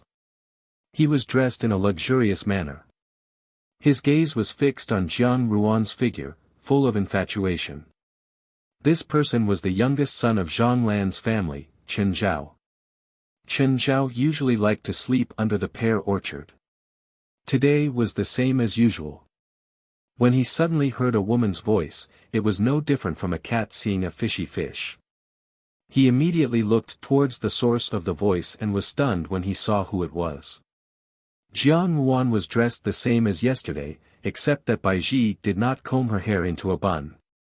She had tied a small part of her hair into a hibiscus bun at the back of her head, and the rest was casually draped over her shoulders. This made her appear a little older, and actually had a more beautiful flavor. The pear blossoms in the pear orchard had not yet bloomed, but a layer of snow had accumulated on the branches, as if they were blooming pear blossoms. However, her skin was whiter than the white snow, and her face was brighter than the pear blossoms. Her expression was cold, but her eyes seemed to casually sweep across the bushes and branches. It was like a pool of clear spring water gently rippling through one's heart, making one's heart itch. Her voice was too far away, and he could not hear it clearly, but he could imagine that crisp and moving voice. She slightly raised her head to look at the ice crystals hanging on the branches, and her exposed neck was as graceful as a swan's. Chen Zhao swallowed his saliva, and his gaze fell on Jiang Ruan's slender figure in the distance. The cotton robe was too loose, and it concealed her slim waist. Although she was young, and looked like a young girl, she had a lively and fragrant liveliness. It was as if the charm of a mature woman and the tenderness of a young girl were all displayed on her. He had not realized before that Jiang Wan, after a serious illness, had such beauty. She was really a natural stunner. If he could own such a stunner and go crazy with her every night, it would really be a wonderful thing in the world. Chen Zhao's expression was uncertain, and it was unknown what he was thinking about. He stood there, deep in thought. Not far away, Lian Xiao also noticed Chen Zhao's silhouette, and her face darkened. "Miss, let's go back early. There are unclean people in this garden. Be careful, and don't get into trouble." Jiang Yuan followed her gaze, and her lips curled into a light smile. "Okay." Chen Zhao was staring at Jiang Yuan in a daze.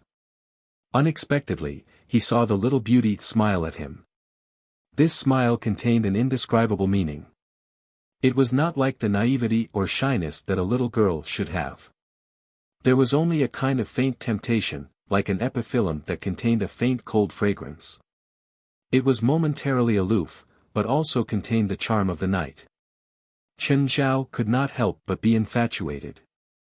Until Jiang Yuan and Lian Xiao left the pear orchard, he did not recover from the amazement of that smile. Very quickly, Jiang Yuan and Lian Xiao put this matter to the back of their minds. 3 days passed peacefully. During these 3 days, Jiang Yuan would casually walk around the Zhuangzi. Occasionally, she would also run into Chen Zhao. Unexpectedly, Chen Zhao was much more well-behaved than before. He did not stick to her like a housefly like before. Only then did Lian Xiao feel more at ease. However, there was also a worrisome matter. Seeing that the day of handing over the embroidered handkerchief was approaching, Jiang Yuan's handkerchief had not been embroidered. After Jiang Yuan fell into the water, Zhang Yuan temporarily did not mention the matter of embroidering the handkerchief. She only wanted to slow down and embroider it again. A few days ago, Chen Fang deliberately brought it up, which made things difficult for Lian Xiao and Bai Ji. Now that Jiang Yuan's health had not fully recovered, the two of them naturally could not let Jiang Yuan do this.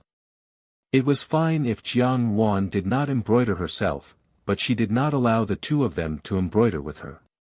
"Miss," Lian Xiao disapprovingly looked at Jiang Yuan, who was leaning against the window and reading a book. "The embroidered handkerchief is about to be handed over, why is Miss still so relaxed?"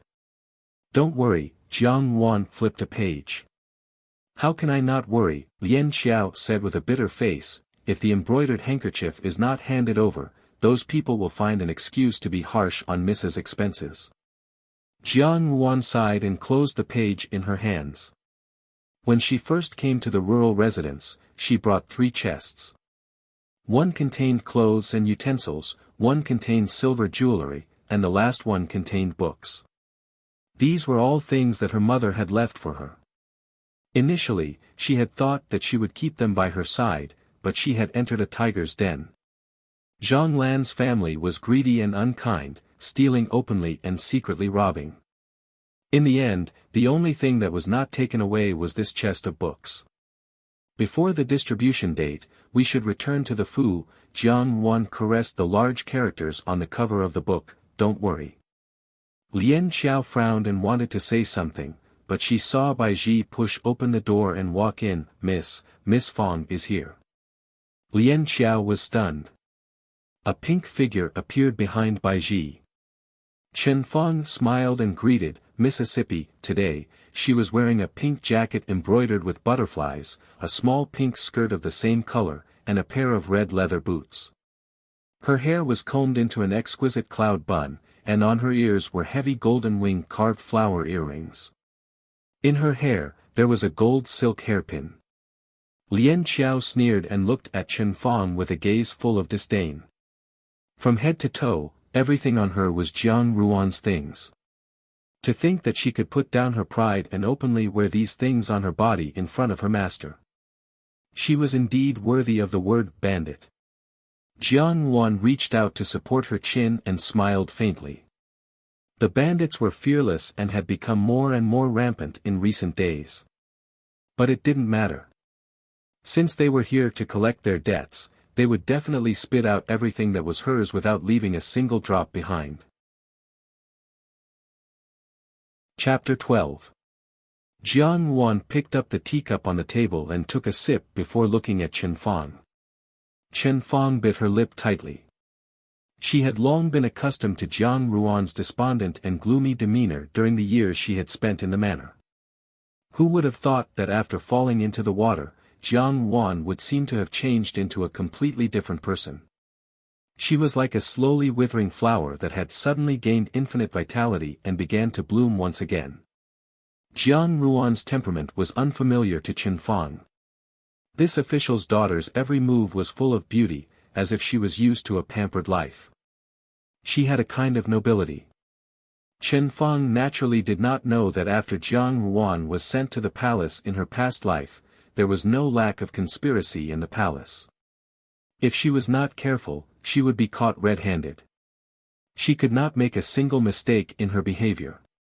The rules in the palace were very strict. The etiquette instructor had trained her to the point of perfection. Living in the palace all year round, her noble temperament had naturally developed. This kind of etiquette was nothing special when it came to the beauties of the palace, but when it came to a young and downtrodden lady who had lived in the countryside all year round, there was a kind of unsullied demeanor that came out of the mud. "What's the matter?" Jiang Wan asked. This kind of attitude was like a master talking to her servant. Chen Fang's face flashed a trace of resentment, but she suppressed it. Touching her hairpin, she smiled and said, "Miss, a few days ago, a pot of beauty under the moon was sent. It has been growing well. These days, the flower buds have grown bigger and bigger. It seems that it will bloom tonight. If Miss is interested, why don't you go take a look?" Beauty under the moon.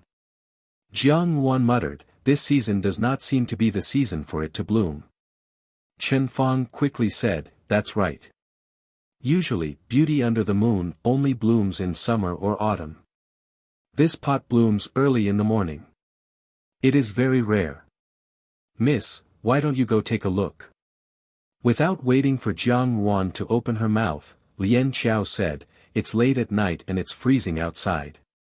How can we let Miss walk around? What if she gets cold? Miss's body can't withstand the torment."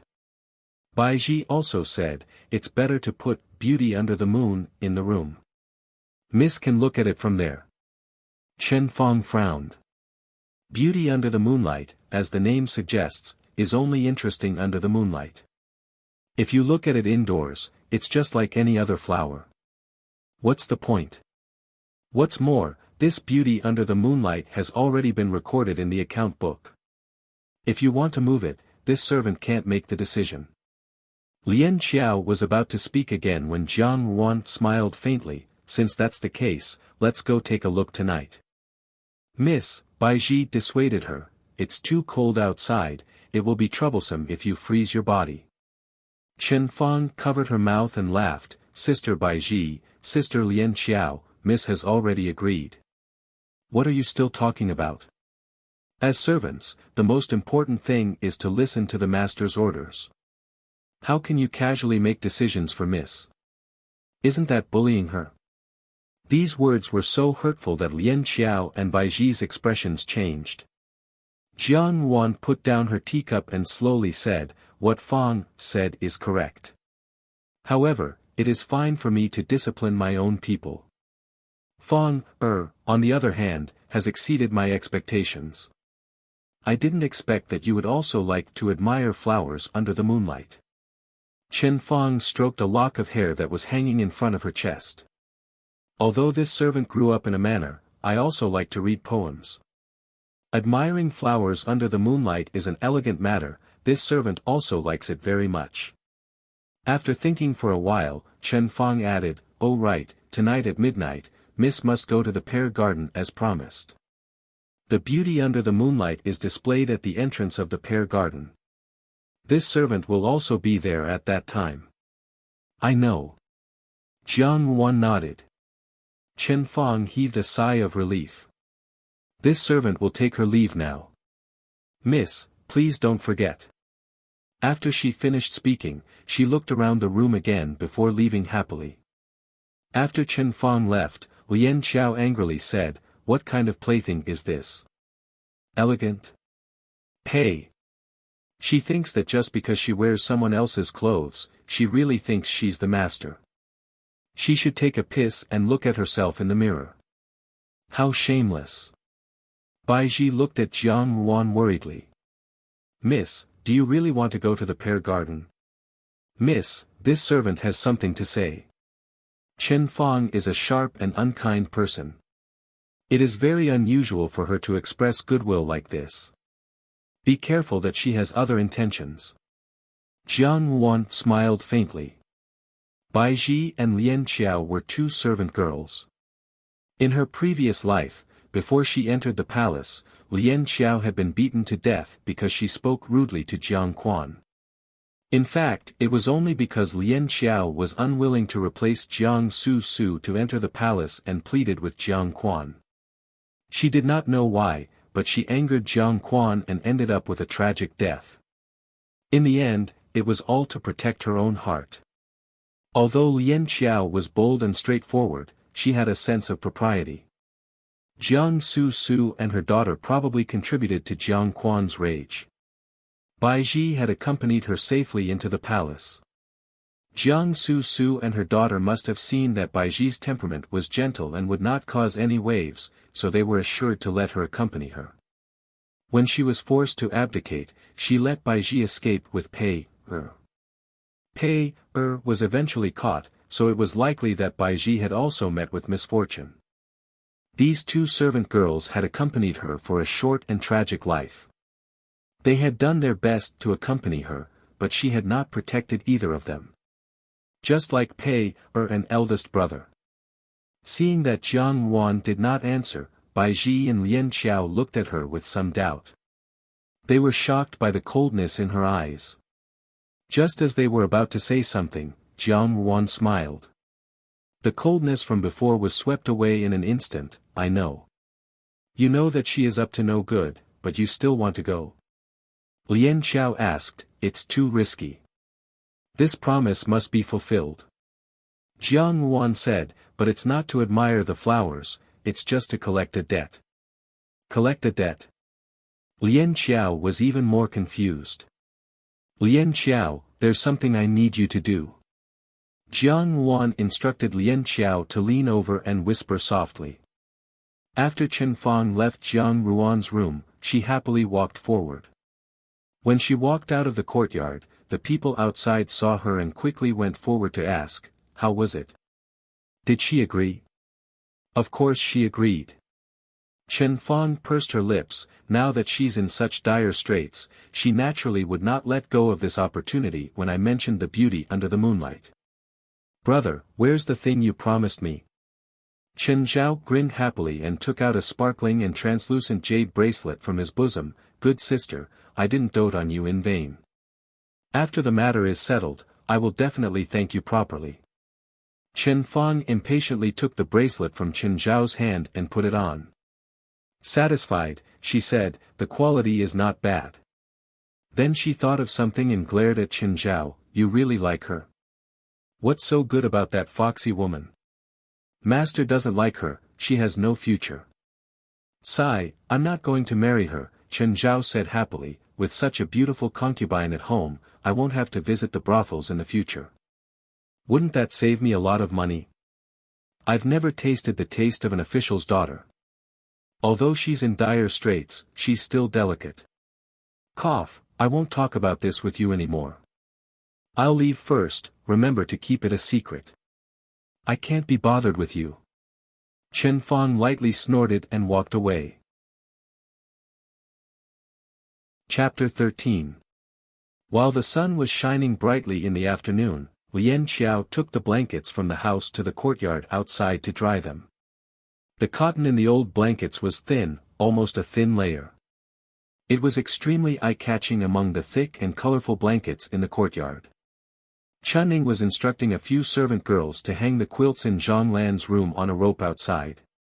Compared to the ones in Lian Xiao's hands, the quilt in front of Chun Ning was embroidered with delicate peony patterns.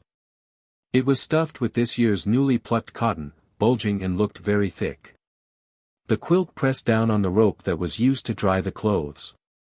Chun Ning said loudly, "Be careful, don't scratch the back, it is made of fine silk."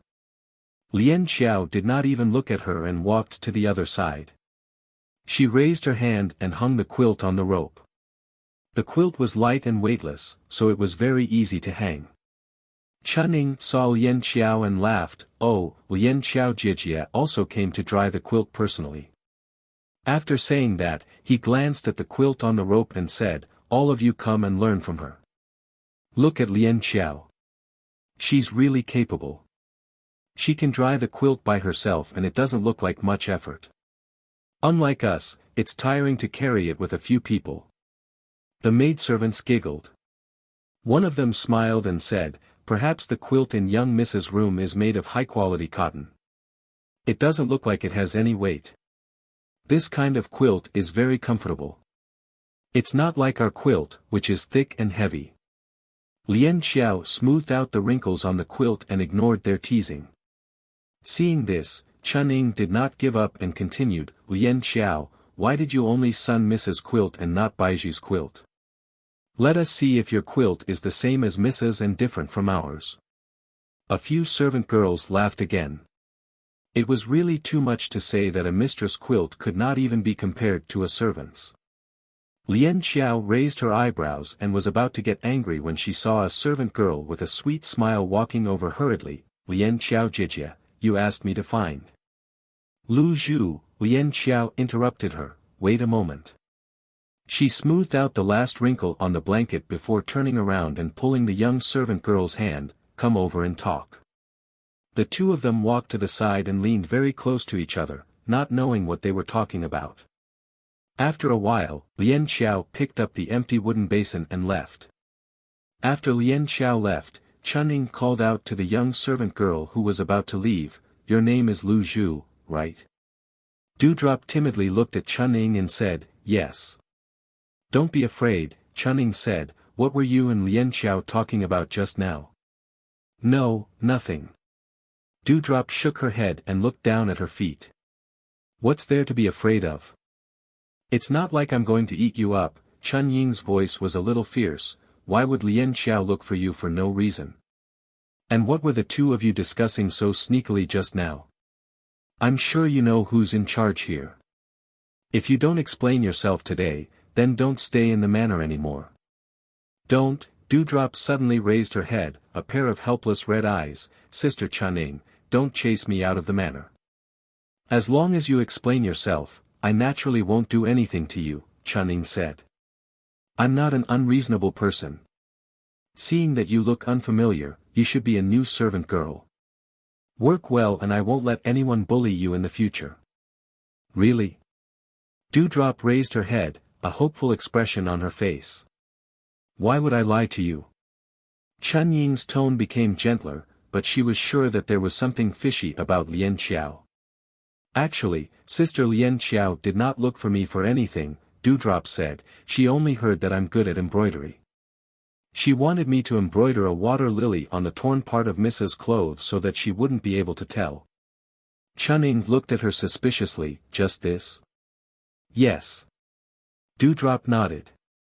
This is really strange. Miss usually doesn't care about clothes. Why would she suddenly want to embroider a water lily? This. Dewdrop was a little hesitant. What else is there? Chunning asked anxiously. I heard that a pot of beauty under the moonlight was found outside. Tonight, Miss wants to go to the pear garden to admire the flowers. If you want to dress nicely, don't neglect the precious flowers. Dewdrop said everything in one go, I heard that beauty under the moonlight is extremely rare. It's also a rare species that can bloom on a winter night. Beauty under the moonlight. Chunning felt strange, a pot of beauty under the moonlight was found in the manor. I've never heard of this. She looked at Chunning in front of her, all right, there's nothing else. You can go and do your work. Dewdrop responded and turned to leave. After Dewdrop left, Chunning stood at the same spot and muttered to herself, now that it's already like this, why would she still have the mood to admire the flowers? Even if she had the mood to admire the flowers, why would she specially look for a nice dress? Usually, she cares about these things the most. There must be another reason for her abnormal behavior today. I must find out what exactly they are planning. In the room in the side courtyard, Baiji was also taking out the books from the chest to dry. The chest full of books was spread out in the courtyard to dry. As Baiji carefully flipped through the pages, she said, "Miss, this chest of books has been well preserved. After the new year, the room will be damp, so you must often take them out to dry." She then thought of something. In the past, when Furen was still alive, she was also extremely fond of books and would dry them every day. Mother came from a family of generals, yet she collected all these precious reading materials. It was only to coax people into liking them, but it ended up benefiting me. Jiang Yuan said softly as she looked at the books in the courtyard. The ancestors of the Zhao family were generals who were accustomed to the sandstorms and bloody battlefields. The men in the family were all heroes in the army. Their only daughter, Zhao Mei, fell in love with Jiang Quan. The entire Zhao family strongly opposed this, but Zhao Mei insisted on marrying a man of lower status. Thus, the Zhao family severed all ties with their only daughter. After Jiang Quan and Zhao Mei got married, Zhao Mei found out that Jiang Quan favored erudite and talented women. Thus, she collected many unique books from all over the world and carefully studied them. Who knew that not long after, Zhao Quan would marry the most talented woman in the capital, Xia Yan, as a noble concubine. In the end, Zhao Mei did not live to finish reading this chest of books. However, Xia Yan had transformed from a noble concubine into the present Jiang Furen. Jiang Yuan laughed at herself. Even in death, her mother did not understand that if one really did not love, one would not be able to gain the other's favor no matter what. From the past until the future, the one Jiang Yuan loved was never the talented woman, but the talented woman, Xia Yan. "Miss, are you thinking of Furen?" Baiji looked at Jiang Yuan's expression. If Furen was still alive, she would definitely be gratified to see Mrs. current intelligence and sensitivity. Jiang Yuan smiled slightly and declined to comment. Baiji walked back and saw the book in Jiang Yuan's hand. She was stunned. "Miss, why are you reading military books again? Now that you don't have to go to the battlefield, why don't you read some poetry?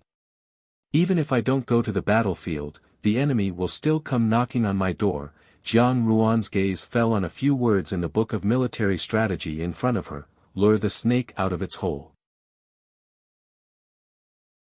Chapter 14. Winter passed very peacefully. The lively places became livelier, and the deserted places became even more deserted. No one came to visit Jiang Yuan's courtyard, and the three of them had a rare period of leisure. The morning air was fresh. Baiji and Lian Xiao were sitting at the doorway mending their clothes. Their clothes were so old that they couldn't be any older. Even though the two of them had outstanding embroidery skills and could still wear their clothes even if they used flower and grass embroidery, bright-colored silk threads were still extremely precious to them. Normally, they wouldn't use such exquisite patching. The girl sat quietly in front of the window, seriously reading the book in front of her. The sunlight shone on the side of her pretty face, and her eyelashes, which were as long as butterfly wings, gently trembled. Her eyes were pure and beautiful, and there was a softness that made people feel pity for her. Lian Xiao inadvertently turned around and was somewhat lost in thought. She thought that her miss was really a rare beauty.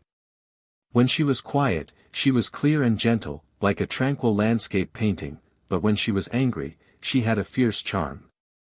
As the saying goes, quiet as a virgin, quick as a rabbit, it should be used to describe a woman like Jiang Yuan.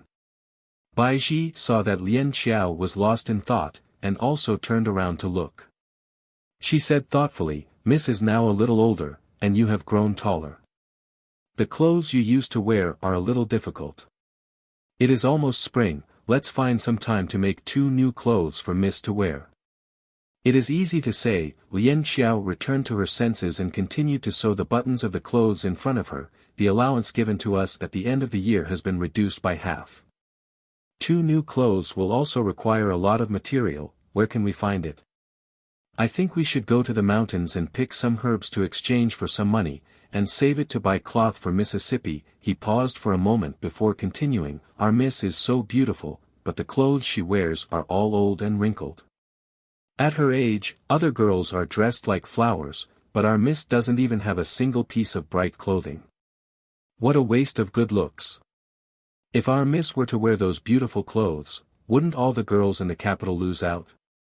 Baiji could not help but laugh at Lian Xiao's words. You only know how to talk about the capital, I don't know when we can return to the Fu. Once the topic of returning to the Fu was mentioned, both of their spirits dissipated. After a while, Lian Xiao shook her head. Don't think so much, didn't Miss say that we can return after the end of the year? I think the young lady already has an idea. We don't have to worry. Baiji nodded her head. Miss is smart, but don't make any mistakes. While they were chatting, someone knocked on the door from outside. It was the servant girl Xiao Yuan who came to deliver firewood. The manor didn't give them charcoal, but firewood. It was obvious who had instructed her to do this. Every winter was the most difficult time for the three of them. Unfortunately, they were given a limited amount of firewood. Zhang Lan was really not afraid that the three of them would freeze to death. After Xiao Yuan greeted Jiang Wan, she picked out the firewood from the basket. Her movements were also nimble, and Lian Xiao helped by her side. After she was done, Xiao Yuan glanced at the clothes in Baiji's hands and smiled. Baiji Jiejia's hands are really deft. The stitches are fine and firm, and it cannot be seen from the outside at all. Baiji smiled. It's just sewing for fun. Who would notice it when I wear it? Baiji Jiejia is wrong. Xiao Yuan shook her head. This year, mother made a new peach red short jacket for me. I didn't want to tear a hole under my arm when I was working. I wanted to mend it, but it's not easy to mend that area. If I'm not careful, it will be seen. It's very troublesome. If I had Jiejia's skills, I wouldn't have to worry. What's so difficult about that? Lian Xiao returned the basket to Xiao Yuan. Let Baiji mend it for you. Really? Xiao Yuan looked at Baiji in surprise, her eyes filled with undisguised anticipation.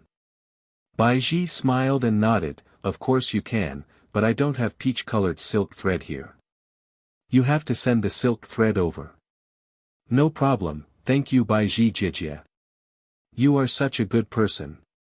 Hearing this, Xiao Yuan immediately smiled. If I knew Baiji Jiejia was so easy to talk to, I would have come here more often. I have a pile of torn and messily sewn clothes at my place. You little girl, Lian Xiao pretended to be angry, you only know how to take advantage of us. Who doesn't know that the maids you serve outside are clean and tidy? How would they have any torn and tattered clothes? Who said clean and tidy? Xiao Yuan pouted. Even though it's a little cold here, I would rather serve someone with a good temper like Mississippi.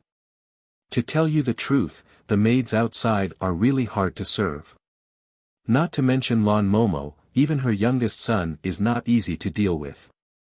It's fine if he messes around on normal days, but recently he has gone overboard. I heard that he sold a piece of land in the house behind Lan Momo's back. When Lan Momo found out about this last night, she flew into a rage.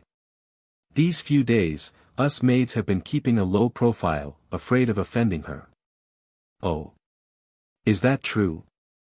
Baiji winked at Lian Xiao. Even though this Chen Zhao likes to mess around, he is not very generous. Why would he sell a piece of land? That's right, Lian Xiao said. Are you lying to us? There's no such thing. Xiao Yuan waved her hands repeatedly. All of us maids who are in charge of purchasing outside know about this. That day, Lan Mama was so angry that she didn't even know where the money went. She turned his room upside down. Can you guess what the result was? Not a single coin. Ah, Lian Xiao exclaimed, that's really strange. A piece of land can be exchanged for a lot of money. It can't be that he spent it all in just a few days. Could it be that the money flew away on its own? Lan Momo is also very strange, but that person didn't know anything. In the end, he had a big fight with Lan Momo and actually left, Xiao Yuan said. The three of them talked about this matter and had their own opinions on Chen Zhao's conjecture. Seeing that it was getting late, Xiao Yuan wanted to get up and leave. Lian Xiao sent her to the entrance of the courtyard. Baiji put down the clothes in her hands and walked to the side of Jiang Wan, who was reading a book. Jiang Wan raised her head and said with a smile that was not a smile, "He's actually quite daring to sell the land just like that." "Miss," Baiji said, "although this servant doesn't know what happened, I feel that this matter of selling the land was facilitated by Mississippi. My heart is full of doubts, but this servant is stupid and can't figure it out no matter how hard I try." "Can't figure it out?" Jiang Wan said, "It's very simple." Before she finished speaking, Lian Xiao's loud voice could be heard from outside, "Why are you rushing in? Don't you have any manners?" On the other side, an angry voice could be heard, "Don't block the way, let me in." Baiji could not help but be stunned. That voice was very familiar, it was Chen Fang. But what was Chen Fang doing here? Jiang Wan spread her hands, "Look, you'll understand very soon." Chapter 15. The door was slammed open with a pa-ta sound. Chen Fang appeared in front of Jiang Wan, followed closely by a flustered and exasperated Lian Xiao. Both of their clothes were in a mess, presumably, they had just torn each other apart. Jiang Wan did not even spare a glance at Chen Fang. Her gaze was still fixed on the page in front of her. Baiji was standing by the side, carefully blowing on the hot tea for her to cool down. Lian Xiao did not say a word after entering the room. She walked in front of Jiang Wan in a well-behaved manner and lowered her head. In this way, Chen Fang was left to the side, and no one paid any attention to her. Chen Fang was anxious. Initially, she wanted to keep her cool and wait for Jiang Wan to inquire first, but she did not expect that Jiang Wan would not raise her head to look at her. Chen Fang's heart began to beat like a drum. This kind of attitude made her feel uncertain, and the atmosphere was unusually heavy. At the end of the day, Chen Fang was still a teenage girl who did not know how to restrain her emotions. Chen Fang tried to restrain herself, but she still said angrily, "Miss, I have a question." Jiang Wan did not even lift her eyelids as she lazily said, "Ask away." Chen Fang stared blankly. Jiang Ruan's attitude made her feel annoyed. Thinking of the reason for her visit today, her anger flared up. "Miss, a few days ago, did you not go to see that pot of beauty under the moon?" "That's right." Jiang Wan listened to his words and thought for a moment before replying, "That night, I suddenly felt a little unwell, so I didn't go to admire the flowers." "Miss, how can you do this?" Chen Fang's anger grew. "You clearly made an appointment with this servant. If you don't want to go, you should at least send someone to inform this servant." "Ah." Jiang Wan looked at her with slight astonishment. "No one told you?" "Lian Xiao, didn't I instruct you to tell Fanger that I'm not going? Could it be that you're too playful and forgot what I told you to do?" Lian Xiao curtsied. "No matter what, this servant will not dare to forget Mrs. instructions." That night, this servant went to the pear garden. Originally, I wanted to wait for Fang to come and tell her about this matter. Who knew that after waiting for a long time, Fang still did not come? This servant thought that Fang already knew about this matter, so she did not come and returned after the third watch. Jiang Wan smiled slightly apologetically. "It was originally a misunderstanding, Fang. Now that you've heard it clearly, this matter has nothing to do with me." Chen Fang was so angry that the makeup on her face continuously fell. No matter how she thought about it, she would never have predicted that Jiang Wan would have such a lukewarm attitude. It was as if she had used all her strength to punch into soft cotton. Even though she had the strength, there was no way for her to use it. She had a bellyful of anger for no reason. However, Jiang Wan frowned slightly. "It has been such a long time since our appointment, why are you only asking me about what happened that night? Could it be that you did not go to the pear garden at all, yet you are so certain that I did?" Chen Fong was taken aback, a trace of nervousness flashed across her face. No, it's just that. However, this servant only found out today that young lady had never been there. That night, this servant had something to attend to and was unable to keep the appointment. Chen Fong was somewhat incoherent. She realized that no matter what she said, there would always be loopholes in her words. However, Jiang Ruan was considerate and opened her mouth. Since this is the case, let's just treat it as a misunderstanding. Chen Fong bit her lip. Even though her heart was extremely unwilling, she could not find any place in which she could be in the right. She could only blame herself for coming too hastily, that she had not even thought of a comprehensive countermeasure. Just as she was worrying, she heard Jiang Ruan's faint voice again. Seeing that you rushed over in such a hurry, I thought that something had happened. It's good that you are all right. Chen Fong's heart suddenly tightened. She looked at Jiang Ruan with some uneasiness and met Jiang Ruan's smiling gaze. Jiang Ruan's gaze was extremely gentle, as charming as the spring water that tightly surrounded people. However, upon a closer look, one would feel that those clear and moist eyes contained bursts of murderous intent. The corners of her eyes were filled with a devilish sharpness. Chen Fong could not help but take 2 steps back. When she looked at Jiang Ruan again, there was nothing there. Suddenly, a trace of uncertainty emerged in her heart. An absurd thought appeared in her mind. Could it be that this seemingly weak and easily bullied young miss actually knew everything? Could it be that she had deliberately done this, that she was the one who benefited? Chen Fong clenched her fists tightly and shook her head vigorously. It was impossible. Jiang Ruan had lived in the rural residence for 5 years. She was very clear about what kind of person she was. Moreover, for a 10-year-old girl to have such a scheming mind, even if she said it, no one would believe it. This time, it was only by accident that she had allowed her to spoil her plans. Chen Fong forced a smile. It's all this servant's fault. I have disturbed young miss, please do not blame me. You also had good intentions. Jiang Ruan took a sip of tea. How could I bear to punish you?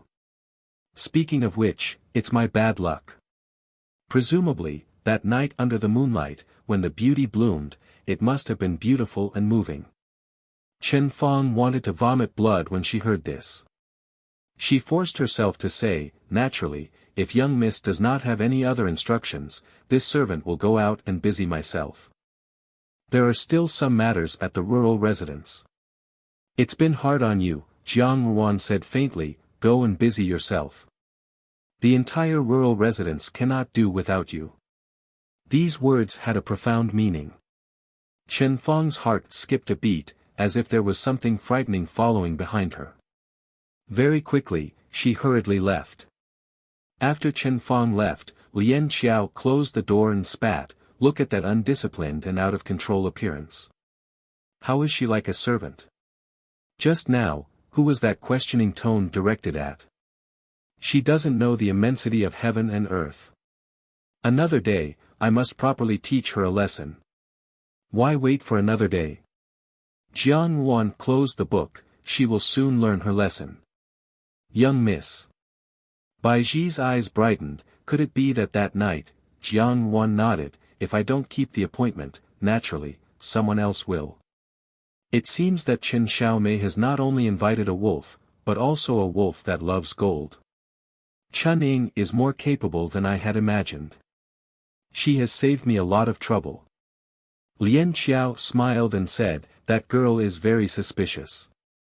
In her eyes, I only put on a little act, and she couldn't wait to take the bait. However, I think that she is also harboring evil intentions. One is willing to fight while the other is willing to suffer with Chen Zhao. You have handled this matter beautifully. Jiang Ruan exclaimed in admiration, I don't know how many more days Chen Zhao can endure. Chen Ying, don't disappoint me. 2 flowers blossomed, each with a branch. On one side, Jiang Ruan and her 2 servants had turned the tables. On the other side, the owner of the good show was as sweet as honey. This year, the streets were filled with the fragrance of autumn, flowing smoke satin. The satin was incomparably smooth. Under the sunlight, it would reflect a faint brilliance. The madams and young ladies of wealthy families loved this kind of fabric the most. When they made a new dress, it would be extremely elegant and beautiful. At this moment, there were 2 rolls of flowing smoke satin on the table in the room. In front of the bronze mirror, a woman dressed in purple was sitting. This woman could be considered a flower and the moon. She was carefully examining the string of South Sea pearls on her neck. The pearls were of excellent quality. Each one was big and round, emitting a faint pink luster. It made the skin on her neck look even more fair. After a long while, Chunning finally took off the necklace on her neck. This kind of thing could not be worn outside. Otherwise, if other people saw that she, a servant girl, could afford such a good thing, they would suspect that she had come from a shady background. She got up and walked to the bedside. She reached under the bed and fished out a small box. Using a small copper key, she opened it. Unexpectedly, it was a small box of pearls and jadeite enamels. Chunning placed the pearl necklace in her hand into the box and looked at the light in front of her with satisfaction. Such a box full of high-quality jewelry, no matter what, she, as a servant, would not be able to collect so much. Chunning smiled slightly.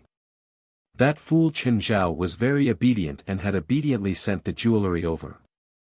A few days ago, she had heard the news that Jiang Yuan was going to admire the flowers under the moonlight. That very night, she had gone to the pear garden to find out what was going on. Unexpectedly, she did not see Jiang Yuan there. Instead, as soon as she left, she was hugged from behind. At first, she was extremely shocked. That person moved closer to her ear and said, "Young miss, please do not shout. If other people see you and Zhao, you can only be tied to Zhao for the rest of your life." She stared blankly. That person continued, "Zhao's heart yearns for young miss to the extreme. This is why he was rude to young Mississippi. Young miss, Zhao will take good care of you." Chunning finally understood. This person was actually Chen Zhao. He had mistaken her for Jiang Yuan. She did not expect that Jiang Yuan and Chen Zhao actually had an affair. Before she could regain her senses, Chen Zhao had already begun to tear her clothes. Chunning originally wanted to scream, but just as she was about to do so, she stopped. Although Chen Zhao was the son of the steward of the estate, which didn't sound like much, she knew very well how much private property Nanny Lan had accumulated over the years. Chen Zhao's life was no less than that of a normal rich family. Although she was now the head maidservant of the estate, her monthly allowance and tips were far from enough. If she had a big tree like Chen Zhao, she would be able to rely on it. In a short period of time, Chunning clearly understood the pros and cons. At that moment, she no longer struggled and obediently did it with Chen Zhao. Chunning did not care about the purity of her body. If her body could be sold for a good price, what harm would there be in selling it? In the future, whether she married or became a concubine, it might be difficult for her to meet a benefactor like Chen Zhao again. How could she not seize this opportunity? When Chen Zhao woke up and discovered that it was Chunning beside him, he turned pale with fright. Chunning only coldly told him that if he did not use money to stuff her mouth, she would immediately report it to the authorities and let everyone know that Chen Zhao had humiliated her. Chen Zhao would never have imagined that a beauty was still a beauty, but a snake beauty. Chunning and Jiang Yuan were different. Jiang Yuan was the daughter of an official's family. Once her reputation was implicated, it would be a devastating blow to her. The Jiang family would not publicize this scandal and would only secretly give Jiang Yuan to Chen Zhao. However, Chunning had nothing to worry about. Moreover, she was extremely cunning and shameless. It was not impossible for her to file a complaint to the authorities. If this matter was really leaked out, even if Chen Zhao did not die, he would still lose a layer of skin. He had no other choice but to go along with Chun Ying's wishes. However, it was difficult for Chunning to climb up a big tree. How could her appetite be so easily satisfied? Again and again, Chen Zhao was already short of money, but Chunning still pressed him step by step. Just like this, Chen Zhao quietly sold the first piece of land.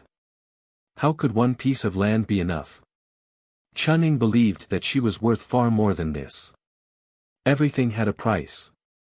Chunning believed that she was worth more than this price. However, Chen Zhao felt that Chunning was demanding an exorbitant price.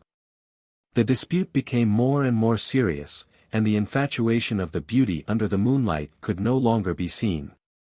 Chunning had just closed the case when she heard the door open with a bang. Chen Zhao, who had an anxious expression, walked in with large strides. Chapter 16. Go to hell. Bitch. Chen Zhao had already lost his mind as he laughed wildly. Chunning was so proud of herself that she didn't notice that Chen Zhao's eyes were red. By the time she realized what was going on, Chen Zhao had already pushed her to the ground. She wanted to scream, but Chen Zhao had already covered her mouth and nose. Chunning struggled with all her might, but a woman's strength was no match for a man's. This is already the biggest concession I can make. You naturally don't need to promise me. But in the future, we will meet in court. Chunning looked at him coldly. Chen Zhao was smelled by the fragrance of Chunying's beauty. For a moment, his heart was like a monkey and his mind was like a galloping horse. However, his attitude softened. Don't act like this. Today, I came to tell you that I am not a fool. It is impossible for you to follow me for the rest of your life. We should settle this matter. After all, this is a matter of mutual consent. Chen Zhao sat down on a stool in Chunying's room. He casually picked up the teapot on the table and drank the tea. Chunning wanted to open her mouth to stop him, but in the end, she held it in. A trace of impatience flashed through her eyes. In the end, she coldly asked, "What are you doing here?" Chen Zhao let go of her hand. Chunying's widened eyes stared at him, presenting a kind of terrifying strangeness. Chen Zhao was stunned for a moment before he suddenly regained his senses. He had actually killed someone. Chunying's gaze moved around Chen Zhao's body. She herself knew that although Chen Zhao had some silver, most of his wealth was still in the hands of Zhang Lan. This matter could not be known by Zhang Lan. Zhang Lan was a powerful person. At that time, it was uncertain who would be at a disadvantage. However, if Chen Zhao was a money tree, there would come a day when he would be squeezed dry. It would be better to be more efficient and make a huge profit. Chunning immediately stood up. She frowned as she looked at Chen Zhao in front of her. After not seeing him for a few days, Chen Zhao's expression was haggard. His eyes were bloodshot and his lips were so dry that a layer of skin had appeared. Chunning paused for a moment before saying, "You came." Chen Zhao. Chunning also looked at him relentlessly, "Are you going to give it or not?" Chen Zhao had just delivered the money 2 days ago, this time he must not be the god of wealth, but Wei Xiaobao did not know what he wanted. Chunning did not get angry but laughed instead, "My body is naturally not comparable to the ladies of Yi Honglu. It is just that in your eyes, your future prospects are only something that can be bought with a few thousand taels of silver. Don't you think that you are looking down on yourself too much?" Chunning was the most vain person in her life, and she especially hated her family background. At this moment, Chen Zhao's words were no different from sprinkling salt on her wound. Chunying's heart immediately became angry. Her eyes turned, and she laughed, "That's right, this servant is a lowly servant, but what does this master count as? Could it be that you really think of yourself as the young master of a rich family? Or do you think that as long as you have Miss Jiang, you can climb the minister's residence?" Chen Zhao's face darkened. Chunning had seen through his thoughts with a single sentence, and her words were so harsh. "What do you want?" Chen Zhao asked. "You." Chen Zhao clenched his fists and squeezed out a few words from between his teeth. Don't go too far. Chun Ying did not care about his expression and continued to speak, we are all the same. Whether I am a servant or a servant, I still have to look at my master's face. What's more, isn't this master willing to give this servant money to spend? Or does this master feel that his future prospects are not worth these few taels of silver? Chun Ying's hand tightened, and a bright red fingernail mark appeared on Chen Zhao's neck. She slowly smiled and said, could it be that this master wants to renege on the debt after eating it? You and I are willing.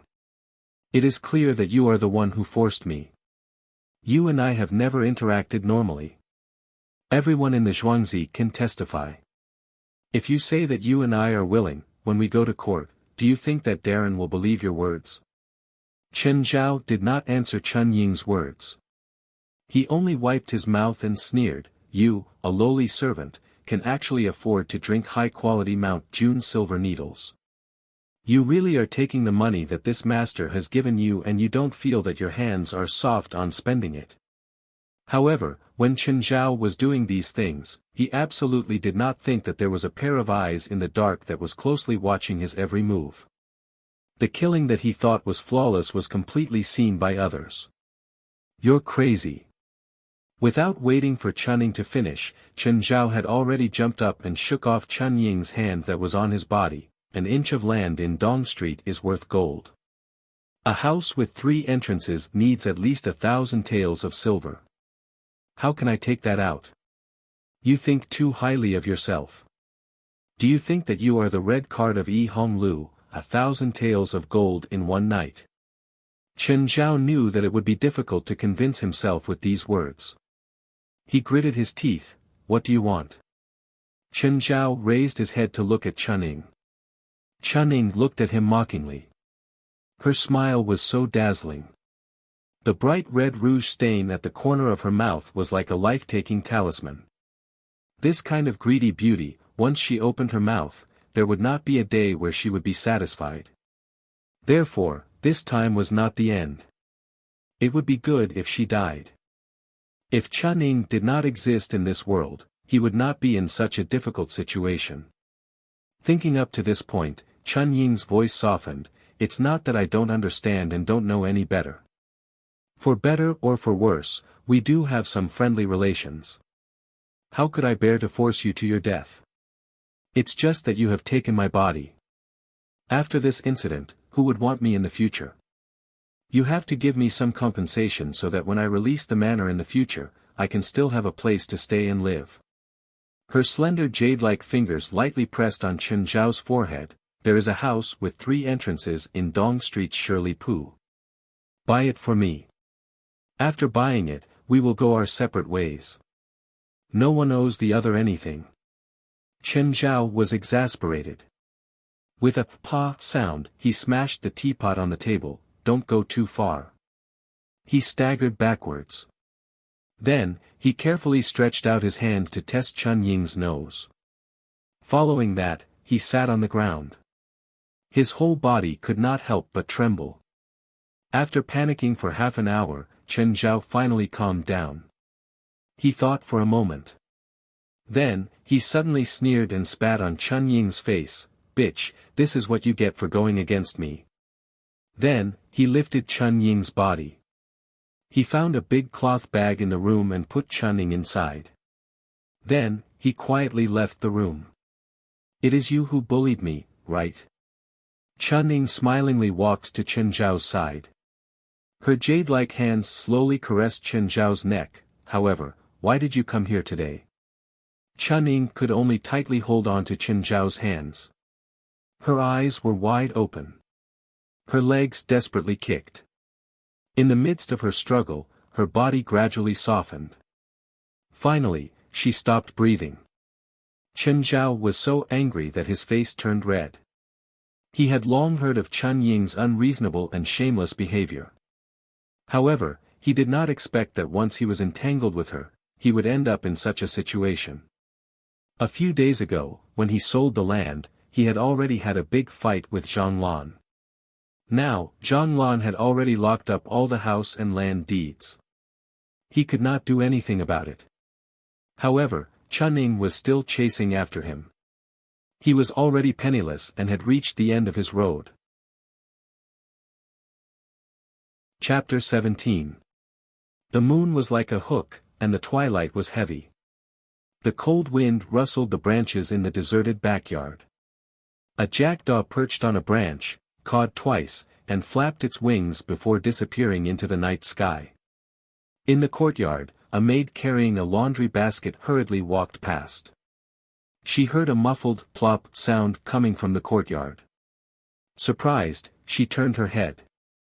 In the darkness, there was a rustling sound, and the faint sound of a cat meowing. Thinking that it was a wild cat coming in to catch a mouse, the maid tightened her clothes. Feeling the ghostly atmosphere in the courtyard, she hurriedly quickened her pace and left.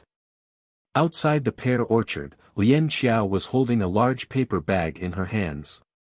Rather happily, she said to Jiang Ruan, "Today, that Xiao Yuan sent over some lily cakes that she bought from outside. She said that they taste very good. Later, when we return to the room, Miss will try a few pieces." Jiang Ruan nodded, and then looked up at the sky. Dark clouds had covered a large part of the moon, and the light outside was misty. There were only a few dismal red lanterns on the road. The festive colors in the midst of the desolation of the people added a bit of strangeness to the night. Lian Xiao followed Jiang Ruan's gaze and thought, the sky darkened really early, and it's getting cold outside. "Miss, be careful not to catch a cold." A dark and windy night to kill, Jiang Ruan suddenly smiled, what a beautiful scene. Her words were strange, and Lian Xiao looked over in confusion, only to see a person hurrying over in the darkness. When he got closer, she could see that it was Chen Zhao. Chen Zhao also saw the two of them, and hurriedly stopped. Jiang Ruan nodded slightly in acknowledgement. Chen Zhao bowed. Mississippi. Lian Xiao nervously protected Jiang Ruan. Meeting this person in the dark, it was hard to avoid an accident. Jiang Ruan's gaze followed Chen Zhao's nervous expression to his exposed neck. The bright red scar of the family was particularly eye-catching, but Chen Zhao himself was completely unaware of it. Jiang Ruan's lips curled up, but she did not speak, only staring at him meaningfully. Under the gloomy moonlight, Jiang Ruan's eyebrows were illuminated by the lantern light, giving her an additional demonic air. It was as if she had just matured into a blood-sucking demon among the flowers under the moonlight. It was clearly a young and inexperienced face, but it was as if she was an evildoer who had lived for a very, very long time, overlooking the common people struggling in the mortal world. Her charming eyes locked onto Chen Zhao's body with a smile that wasn't a smile. Chen Zhao felt as if his soul had been hooked by that pair of eyes. However, when he looked at it again, it felt like an abyss, giving off a heart-palpitating fear. Her mood, which was alternating between cold and hot, finally transformed into a slight smile at the corner of Jiang Ruan's red lips. Chen Zhao clenched his teeth and a spark of fire suddenly sprang up in his eyes. He recalled that it was because of Jiang Ruan that he had provoked Chun-Ning. If it had not been for her, he would not have needed to kill. Now, he had killed someone, but Jiang Ruan was still standing in the same place, perfectly fine. No matter how he thought about it, he was filled with unwillingness. How could he suffer a double loss? Catching a glimpse of Chen Zhao's wolf-like gaze, Jiang Ruan glanced at Lian Xiao and lightly said, "Let's go, it's dark outside, don't provoke any unclean things." Chen Zhao's body stiffened as if a bucket of cold water had been poured on his head, instantly driving away the heat in his heart. He only felt a cold wind blowing. Chun Ying's wide-open eyes were right in front of him. Chen Zhao fiercely shuddered. By the time he regained his senses, the two of them had already walked far away. He clenched his fists and left angrily. When the two of them returned to the room, Lian Xiao had just put down the 100 boxes of pastries when Bai Ji hurriedly walked over, her expression full of anxiety. "Miss," Jiang Ruan waved her hand, indicating for Lian Xiao to close the door, before sitting down on the bed. "What's wrong?" "Chun-Ning is dead," Bai Ji said. "What?" Lian Xiao was surprised. "How did she die?" Chen Zhao was rather straightforward, Jiang Ruan sneered, but Chun Ying was stupid. Seeing Jiang Ruan's calm expression, without the slightest bit of surprise, Bai Ji was stunned. Miss, already knew. Chen Zhao's temperament was irritable, while Chun Ying was forceful. The two of them were bound to have a dispute, and initially wanted to make use of their dispute to make a fuss. Who would have thought that Chen Zhao would be so vicious and merciless, actually silencing her? Jiang Ruan said indifferently, but Chun Ying only had herself to blame. Lian Xiao frowned. That Chen Zhao is really not a good person, to be so cruel and unscrupulous, but Chun Ying asking him for money was asking a tiger for its skin. She deserved to lose her life. However, Bai Ji somewhat disagreed. After all, it is a human life. This Chen Zhao is too scary. Fortunately, Miss was quick-witted, otherwise, today would have been a disaster for us. How did you know? Jiang Ruan asked Bai Ji. Bai Ji paused, then said softly, Qiu Yan told me. She said that she saw Chen Zhao kill someone with her own eyes. Qiu Yan. Jiang Ruan raised her eyebrows. She is a smart person. Miss, that Chun Ying's death has nothing to do with us, right? Chen Zhao killed someone. Don't tell me we can just let it go like this. Chen Zhao has planted a seed of disaster for himself. Jiang Ruan laughed lightly. We don't need to take the initiative. Very soon, someone will tell on us, and the matter will come to light. Lian Xiao said, this servant has always felt somewhat uneasy, always feeling that this matter is not so simple. Although Chun Ying's death was not intentional, it still has something to do with us. Jiang Ruan casually picked up the book on the table. What are you afraid of? The two of them had an affair and killed someone. Could it be that it has something to do with me? If they want to pour dirty water on me, I'm afraid it won't be an easy thing to do. After all, they can't say that I made the two of them have an affair, right?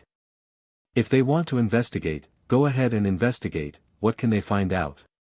Lian Xiao slapped her own head. That's right. This servant was muddle-headed. We did not expect this. What does it have to do with us? Chun Ying and Chen Zhao do not have any friendship with us. Even if the officials come, we can still straighten our backs. With this, Bai Ji and Lian Xiao were relieved, and got up to fetch some hot water. Jiang Ruan sat under the oil lamp, slowly flipping through the book, but her gaze fell elsewhere. She had lied. She was not surprised by Chun Ying's death, because she had already known this ending. Everyone had their own weakness and bottom line. Chen Zhao was irascible and suspicious, and Chun Ying's repeated demands would only wear out his patience. He no longer believed that Chun Ying would ever be satisfied, and his dissatisfaction would gradually increase, eventually reaching a critical point. And when his anger and guilt reached an extreme, the ruthlessness in Chen Zhao's bones would be stimulated, and killing would be a matter of course. To facilitate all of this, Chun Ying's cooperation was needed. Chun Ying's greed was innate, and if there was an opportunity to reap without sowing, she would not give it up. And what Jiang Ruan herself had done was to let Bai Ji bribe a few servants to unintentionally mention Chun Ying's craftiness and insatiable greed in front of Chen Zhao.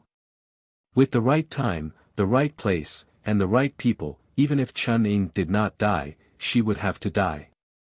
But if this was the case, she absolutely could not tell the two servant girls. In their eyes, she was only a down-and-out young lady who had been forced to the extreme and rose up to resist, but she was still kind-hearted in her bones. But only she herself knew what kind of rotten heart was hidden under this skin. Chapter 18. At this moment, a person rushed in from outside. Seeing that Jiang Ruan and the others were in the room, she rushed in without knocking. Lian Xiao was startled, and when she saw clearly, she reprimanded, Xiao Yuan, why did you run in such a hurry? Lian Xiao stared at her. How could our miss kill someone? You are obviously slandering us. How shameless. The next day, Jiang Ruan woke up early. Bai Ji brought in some freshly cooked corn porridge from outside.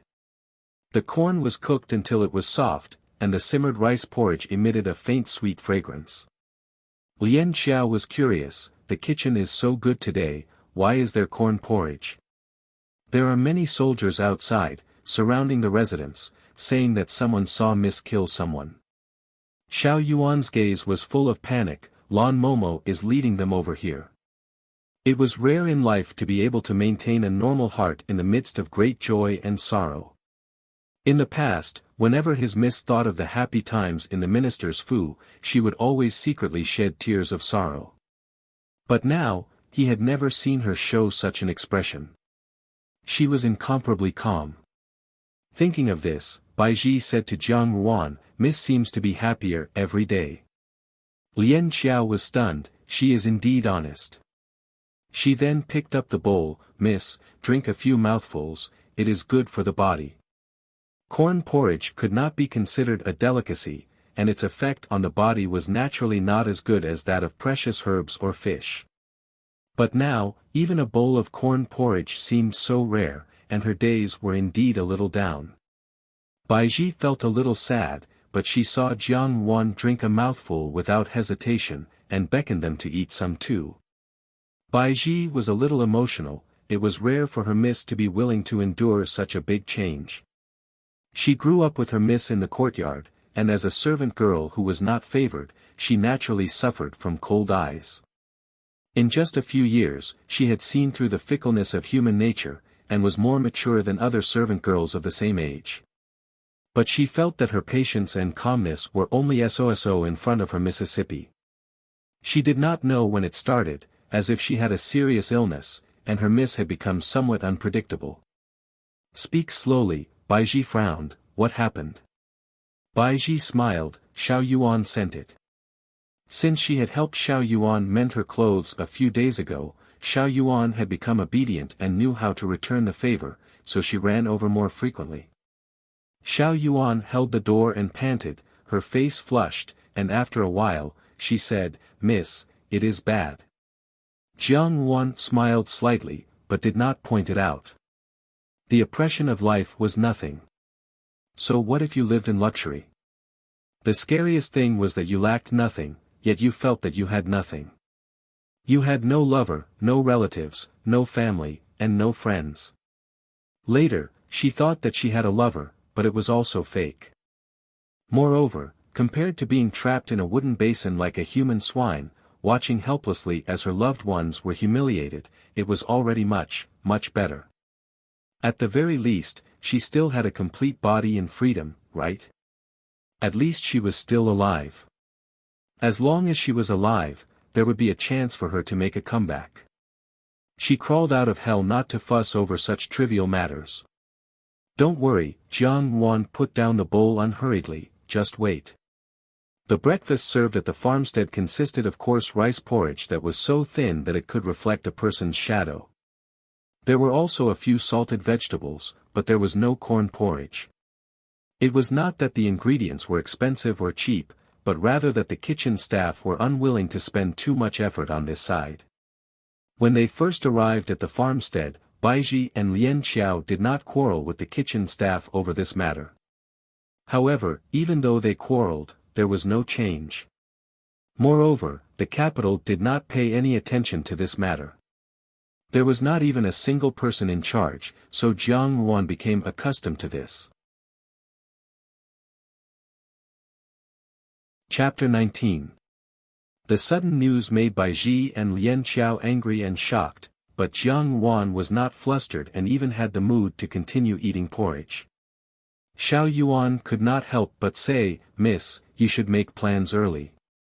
Those people seem very confident, as if they are certain that Miss has killed someone." Jiang Wan smiled faintly, "It's nothing. In this world, it's not impossible to distinguish black from white. If there is, then there is. If there isn't, then there isn't. I've never done it, so even if the officials come, I'm not afraid." Xiao Yuan clenched her teeth and steeled her heart. To be honest, this servant has worked in the rural residence for so many years and knows a little about these things. Miss does not know the depth of this is really a dead end. If Miss is convicted, even if Miss is innocent, you will still be guilty. Miss, it is better to make plans early and inform Master. Baiji also nodded, yes, miss, this time these people are coming aggressively, it is better to ask master for help, master will not just stand by and watch. Lien Qiao also nodded, miss, this matter should be handled with urgency. Under everyone's gaze, Jiang Yuan gently shook her head, no need, Xiao Yuan, thank you for your reminder, but the officials are already on their way here, it is not convenient for you to stay for long, otherwise you will be implicated. You should leave first, if there is something I need your help with, I will let Baiji find you. Xiao Yuan looked out the window and nodded, Miss does not need to be so polite, Miss is the master, it is only right and proper for a servant to listen to the master's instructions. This servant will leave now, if Miss needs this servant will definitely do her best. After Xiao Yuan left, Jiang Yuan knocked on the table and lightly said, when the officials arrive, no matter what happens, you are not allowed to reveal anything to the minister's Fu, and you are not allowed to take the initiative to ask father for help. Why? Baiji did not understand, Miss is master's biological daughter after all, blood is thicker than water, if master can help, Miss will also be spared some suffering. Miss, now is not the time to be angry with master.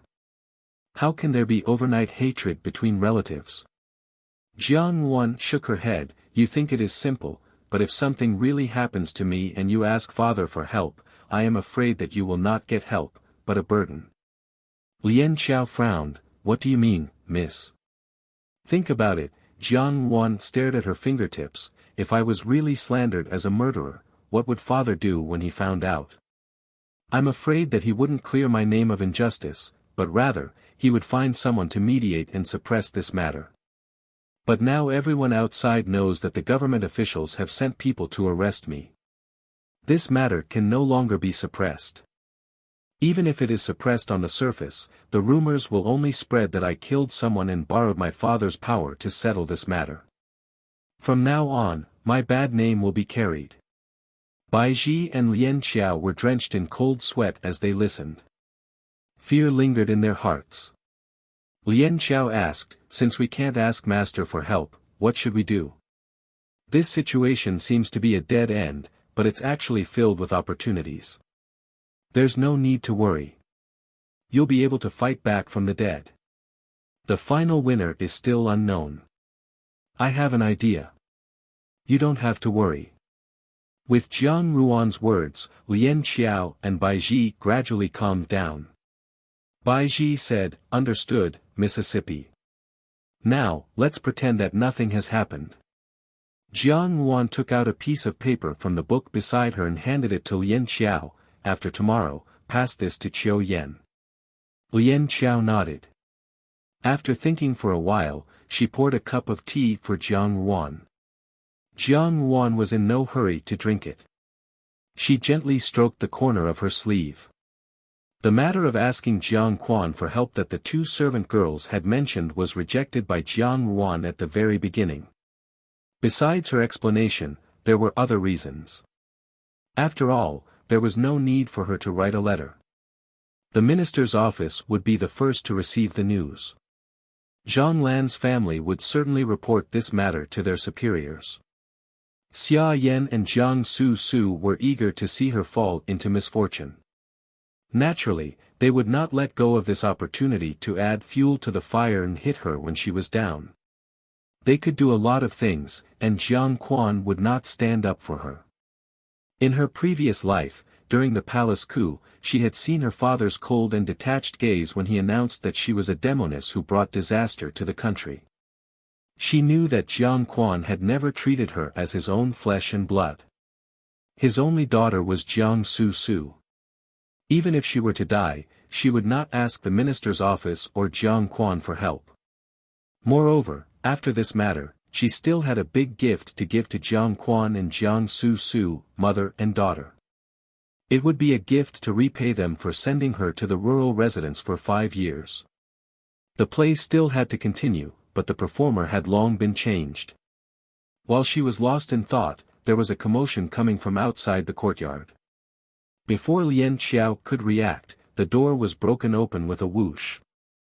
A few yamen runners with sabers on their waists walked in and asked in a hoarse voice, where is Jiang Wan? Jiang Wan stood up and bowed slightly. The head Yamen runner raised his head and looked at Jiang Wan. He was slightly surprised to see that the other party was a fresh and lively young girl. However, he still said seriously, Miss Jiang, I'm sorry. Someone said that they saw you and killed someone. Jiang Wan looked at him in surprise. Oh, I wonder who it was. Her voice was soft and gentle, like the willow catkins in spring, gently brushing against one's heart. There was a kind of unintentional touching. The Yamen runner's voice could not help but soften, as if he was afraid of disturbing this crystal-like person. It was the youngest son of the steward of this rural residence, Chen Zhao. Lian Xiao finally could not help but reply, Our miss is gentle and weak, how could she kill someone? It was obviously that vile person who wanted to splash dirty water on Miss. The Yamen runner was also somewhat hesitant. He saw that Jiang Wan was looking at him with a smile, and the corners of her eyes were raised. There was an indescribable charm to her. She was clearly a little girl who was still wet behind the ears, but she had the charm of a mature woman. However, there was an indescribable coldness in her gentle temperament. This kind of contradiction mixed together made her look like a demon who had mistakenly entered the wrong place, attracting people's gazes to her. Jiang Wan said, Lian Xiao, there is no need to say more. Gongzheng has his own judgment, we just need to watch. When the Yamen runner heard this, his impression of Jiang Wan improved. He only cupped his fists and said, It was our rashness to disturb Mississippi. There is a search outside, please come out of the house to make it easier for everyone to investigate. Jiang Wan smiled and let Bai Ji and Lian Xiao follow her out of the house. As soon as they left the house, they saw Yamen runners everywhere, and the small courtyard was instantly cramped. Chen Zhao stood beside Zhang Lan, and when he saw Jiang Wan, his eyes flashed. Without waiting for Chen Zhao to speak, Lian Xiao jumped up, pointed at Chen Zhao's nose and scolded, It was obviously you who killed someone, and you still want to blame it on our Mississippi. You are muddle-headed. Hey, you are a beast in human skin. Zhang Lan sneered, What are you saying, Lian Xiao? Food can be eaten indiscriminately, but words cannot be spoken indiscriminately. If you want to falsely accuse our Zhao, be careful that you will not be able to bear the consequences. Chen Zhao also looked at Jiang Wan with hatred and resentment. Miss, Zhao did not want to say this, but Zhao cannot go against his conscience. I hope you will not resent Zhao. Jiang Wan smiled slightly, conscience. Naturally, I will not resent you. People have souls after death, especially those who died unjustly. They will definitely find the person who harmed them and seek revenge. I am not afraid of ghosts seeking revenge, but I don't know if you are. Chapter 20. Her beauty was picturesque, but under the sunlight, she looked like a pink skeleton. Her words were gentle, but carried a ghostly aura. Chen Zhao unconsciously took a step back, only feeling that under the bright sky, his back was covered in a layer of cold sweat. Seeing this, Zhang Lan laughed, Stupid brat, don't worry, miss, if anything happens, master will take care of it. Miss, just stay here. These words were vicious, as if she was certain that Jiang Wan was the mastermind of the murder. With one sentence, she had determined her crime, leaving no chance for others to refute. Jiang Wan smiled, Lan Momo, why do you say this? How can you be so sure? Could it be such a coincidence that Lan Momo also saw me kill people? Zhang Lan was stunned, and laughed dryly, this old servant did not. That's right, Jiang Wan said softly, Lan Momo, please pay attention when you speak. Those who don't know might think that Lan Momo is deliberately framing me. Zhang Lan's heart tightened, and she raised her eyes to look at Jiang Wan. Jiang Wan was looking at her with a smile, but it seemed that the smile did not reach her eyes. The spring water in her eyes was like a black abyss, cold and mocking. At this moment, a few soldiers ran over and said to the head of the Yamen runners, who seemed to be deep in thought, head, a female corpse was found in the well. As soon as these words came out, it was like an earth-shattering explosion. The surrounding servant girls immediately retreated to Jiang Ruan's side, looking at the master and servants with eyes full of fear and disdain.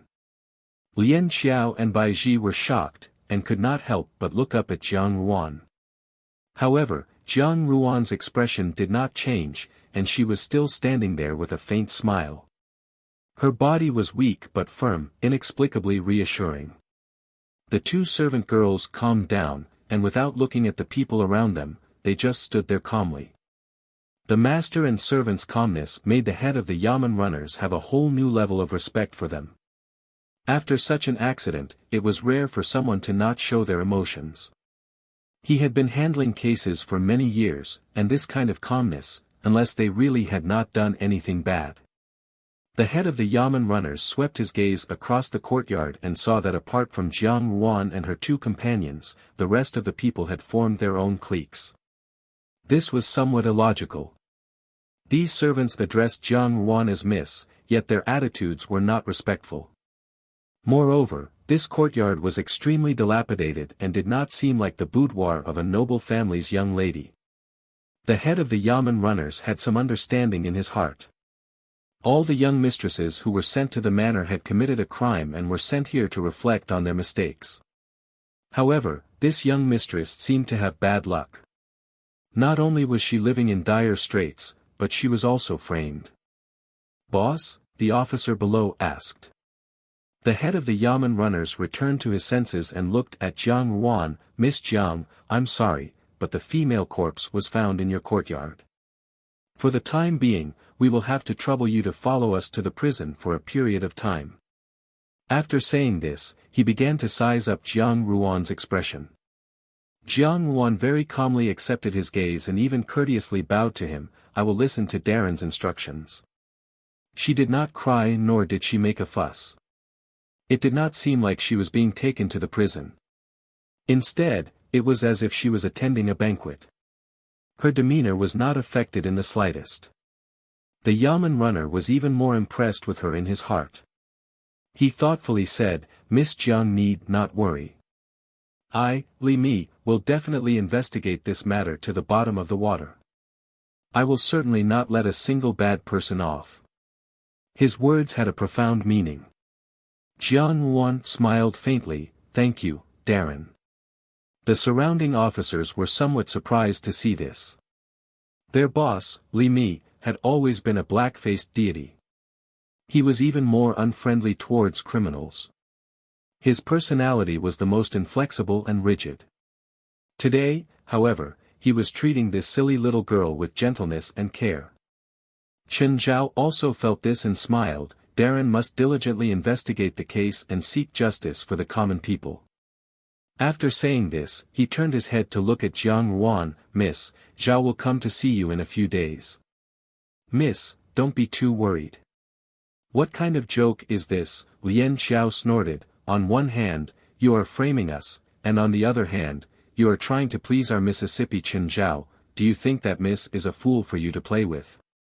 Remember, you are only the son of a steward. You will never have the right to mention your name in front of Mississippi. Your name only has two words, and that is servant." "Hey!" Lian Xiao spat on Chen Zhao's face. Chen Zhao's expression turned green, then white, then green. Jiang Ruan smiled faintly and said to Li Mi, "Darren, since Chen Zhao said that he saw me kill someone, it has nothing to do with these two maidservants. I hope that Darren will allow these two maidservants to stay in the residence and send a message to my family." Li Mi thought about it and nodded. "All right, I promise you." Lian Xiao's eyes were brimming with tears as she pulled Jiang Ruan's hand. "Miss, you must be careful. Don't let others bully you." After thinking about it, she felt uneasy. It is better for this servant to accompany Mississippi. This servant is not afraid of going to prison. Jiang Ruan laughed in spite of herself and squeezed her hand. "Silly girl, this is not an outing, why are you looking for companions? I will be out soon. If you follow me, who will help me send a message to my family?" Jiang Ruan's emphasis on the word deliver a letter caused Lien Qiao to stare blankly. Baiji walked over to pull her away and said to Jiang Ruan, Miss, please take good care of yourself. We servants will definitely deliver the letter. Jiang Ruan nodded and said to Li Mi, let's go. The surrounding officials were stunned again. They had never seen someone take the initiative to enter the prison like this. Moreover, Jiang Ruan's actions made it seem as if she was the master, and these officials were like accompanying guards. Chen Zhao's eyes also flashed with a trace of profound meaning. He had originally wanted to see Jiang Ruan's battered and exhausted appearance, but he did not expect that even at this time, she would still have a calm and unhurried appearance. She even glanced at him with a smile that was not a smile. Her graceful bearing was still as before, causing one's heart to beat rapidly. After a long while, Zhang Lan fiercely slapped him. What are you looking at? What's there to look at? What bad luck! After Jiang Ruan arrived at the prison, Li Mi arranged for her to be alone in a cell. There were other people locked up in the prison, and when they saw a fresh and lively young girl, their mouths were filled with filthy words. However, Jiang Ruan looked at them coldly, neither angry nor shy. When the people in the cell next door saw her like this, they were somewhat surprised and curiously leaned against the iron bars to look at her. Seeing that Jiang Ruan had no intention of taking the initiative to acknowledge them, they opened their mouths. Hey, young lady, why were you captured? Jiang Ruan looked towards the direction of the voice and saw a dirty person looking at her. Her clothes were covered in dust and mud, her hair was disheveled, and her face could not be seen clearly. However, her voice was incomparably sweet, and it was the voice of a young woman. Jiang Ruan glanced at her and did not acknowledge her. The woman was stunned and unforgiving. She said, Hey, why are you ignoring me? Could it be that you are deaf? You look quite pretty, but it turns out that you are someone who cannot hear. TSK, so pitiful. Jiang Ruan looked at her. What does it have to do with you? So you are not deaf and mute, the woman exclaimed in surprise. I am about to suffocate to death here. You came just in time, we can keep each other company. Chapter 21. After a moment of silence, Jiang Ruan said, Have you been here for a long time? Seeing that Jiang Ruan was willing to speak, the woman was afraid that she had been suppressed for a long time. She immediately poured out the beans. I have been here for almost a year, and no one has been here for more than half a year. Little girl, what did you do to be imprisoned here? Jiang Ruan smiled faintly. I did not do anything. Then why? The woman stared blankly and was about to speak when she seemed to understand something. Could it be that you were also wrongly imprisoned? But you look like a young lady from a noble family, how dare they? Jiang Ruan looked at her. What do you mean? The woman evaded. No, it's nothing. Jiang Ruan sighed softly. This sigh contained helplessness, as if she had experienced the greatest pain in life. It weighed heavily on one's heart, causing one to feel a burst of sadness. The woman quietly looked at Jiang Ruan through her hair that covered her eyes. Jiang Ruan looked at her with a smile. That pair of upturned charming eyes were full of strength and warmth, as if it could make one feel at ease. The other party was clearly just a little girl of 10 years old, but her eyes were full of convincing power. It seemed to have a bewitching expression, causing one to be unable to help but pour out their thoughts. The woman swallowed her saliva. You have just arrived, so you do not know. If you want to leave this place, you have to rely on money. I was originally a young married woman. After a year of marriage, when the official went out to sea to do business, he encountered roving bandits and could not return. Only I lived with my 80-year-old mother-in-law. Who knew that brother-in-law he coveted the money left behind by the official, and took advantage of my absence to strangle mother-in-law to death, and then framed me. The prefectural magistrate here is a muddle-headed official. After accepting his brother-in-law's money, he arrested me and threw me into prison without saying a word. I confessed under torture. Although I was not sentenced to death, I can only stay in prison for a long time. When the woman spoke of her sorrow, her voice was already hoarse, but surprisingly, she did not shed tears. Presumably, after a year in prison, her tears had already dried up. Although the pain penetrated her heart, she could only accept her fate. Seeing that Jiang Wan was silent, the woman slowed down and said, "But little girl, you are different from me. Although the clothes you're wearing don't look very good, I understand that you are definitely not the daughter of an ordinary family. How did you end up like this?" Jiang Wan smiled faintly. Even a small family is so complicated, how can a large and influential family be spared from scheming and scheming? When the woman heard this, she also felt that it made sense. However, the gaze she used to look at Jiang Wan with even more pity, "Little miss, the inside of the prison is not like the outside. I have been here for a year, and this is not a place for people to stay. Since you and I are both people with bitter fates, it would be best for us to take care of each other. My name is Xu Fun, you can call me Fun Jie." Jiang Wan nodded, "Sister Fun." She looked around. Are all the people who are imprisoned here wrongly accused? Xu Fun shook her head. Not all of them, but most of them are. A portion of the people here have the same experience as me. There are also some who have really committed crimes, but do not have enough money to redeem their freedom. Anyone who has committed a crime and has money, Qian Wanli will release them. Qian Wanli was the prefectural magistrate here. Jiang Wan clearly remembered that this person was extremely greedy. Even if a wild goose passed by, he would still pluck a few of its feathers. These past few years, he had not stopped taking advantage of women here. Presumably, this time, he had also taken Chen Zhao's money. However, Qian Wanli thought more than Chen Zhao. Even though he knew her identity, he still imprisoned her.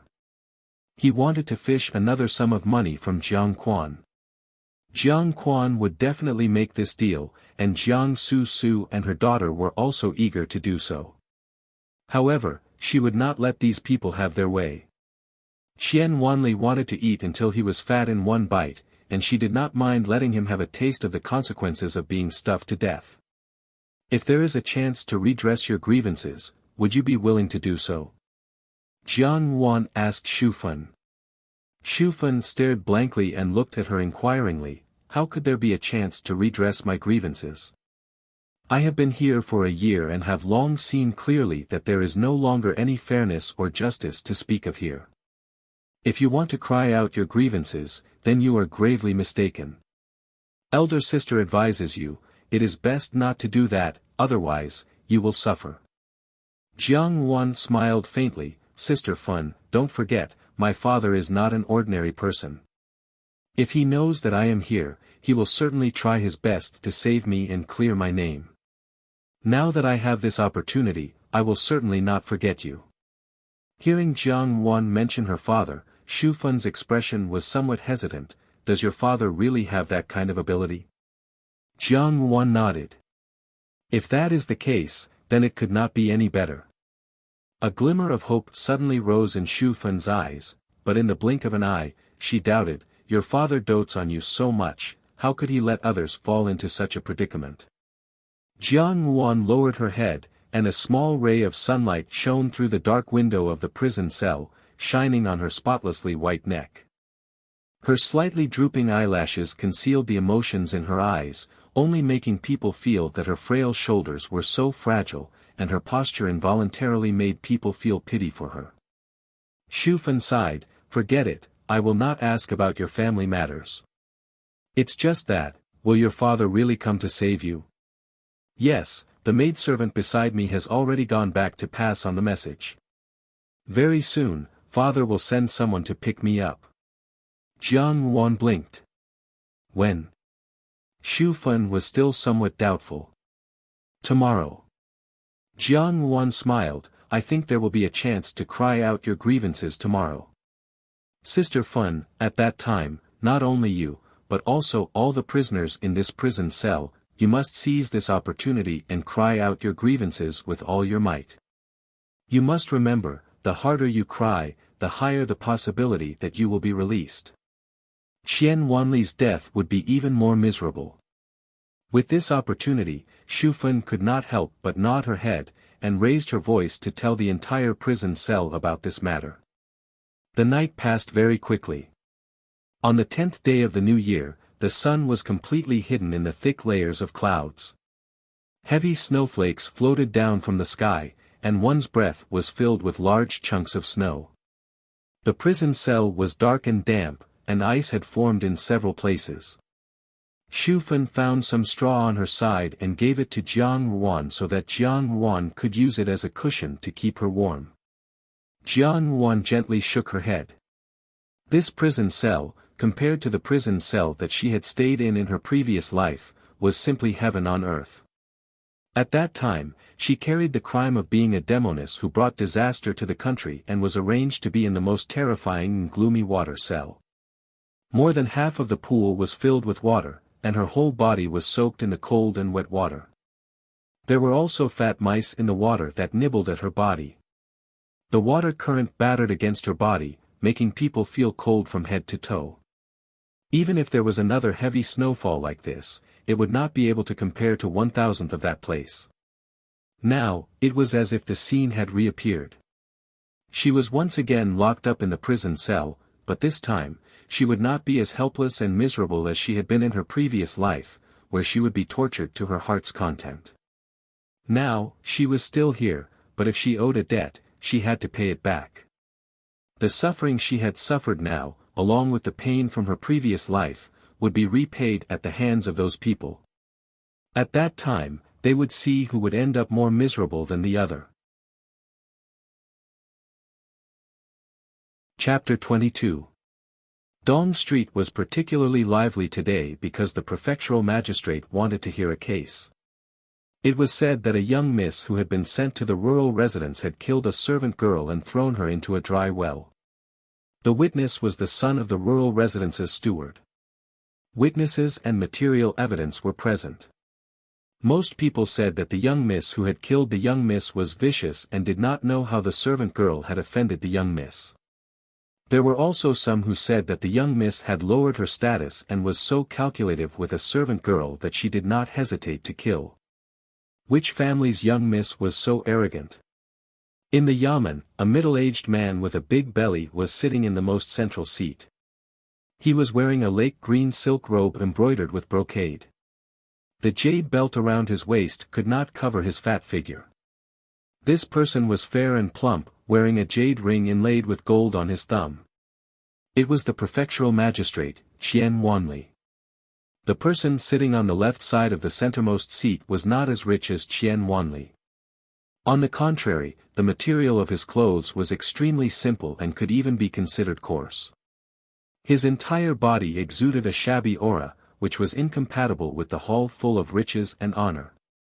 Qian Wanli, on the other hand, was very respectful to this plainly dressed guest. It could even be said that he was flattering him. He ordered his subordinates to pour a cup of hot tea for the guest and smiled. "Lord Wang, this case, what do you think?" Wang Darren glanced at him and said indifferently, "You go ahead, I will watch."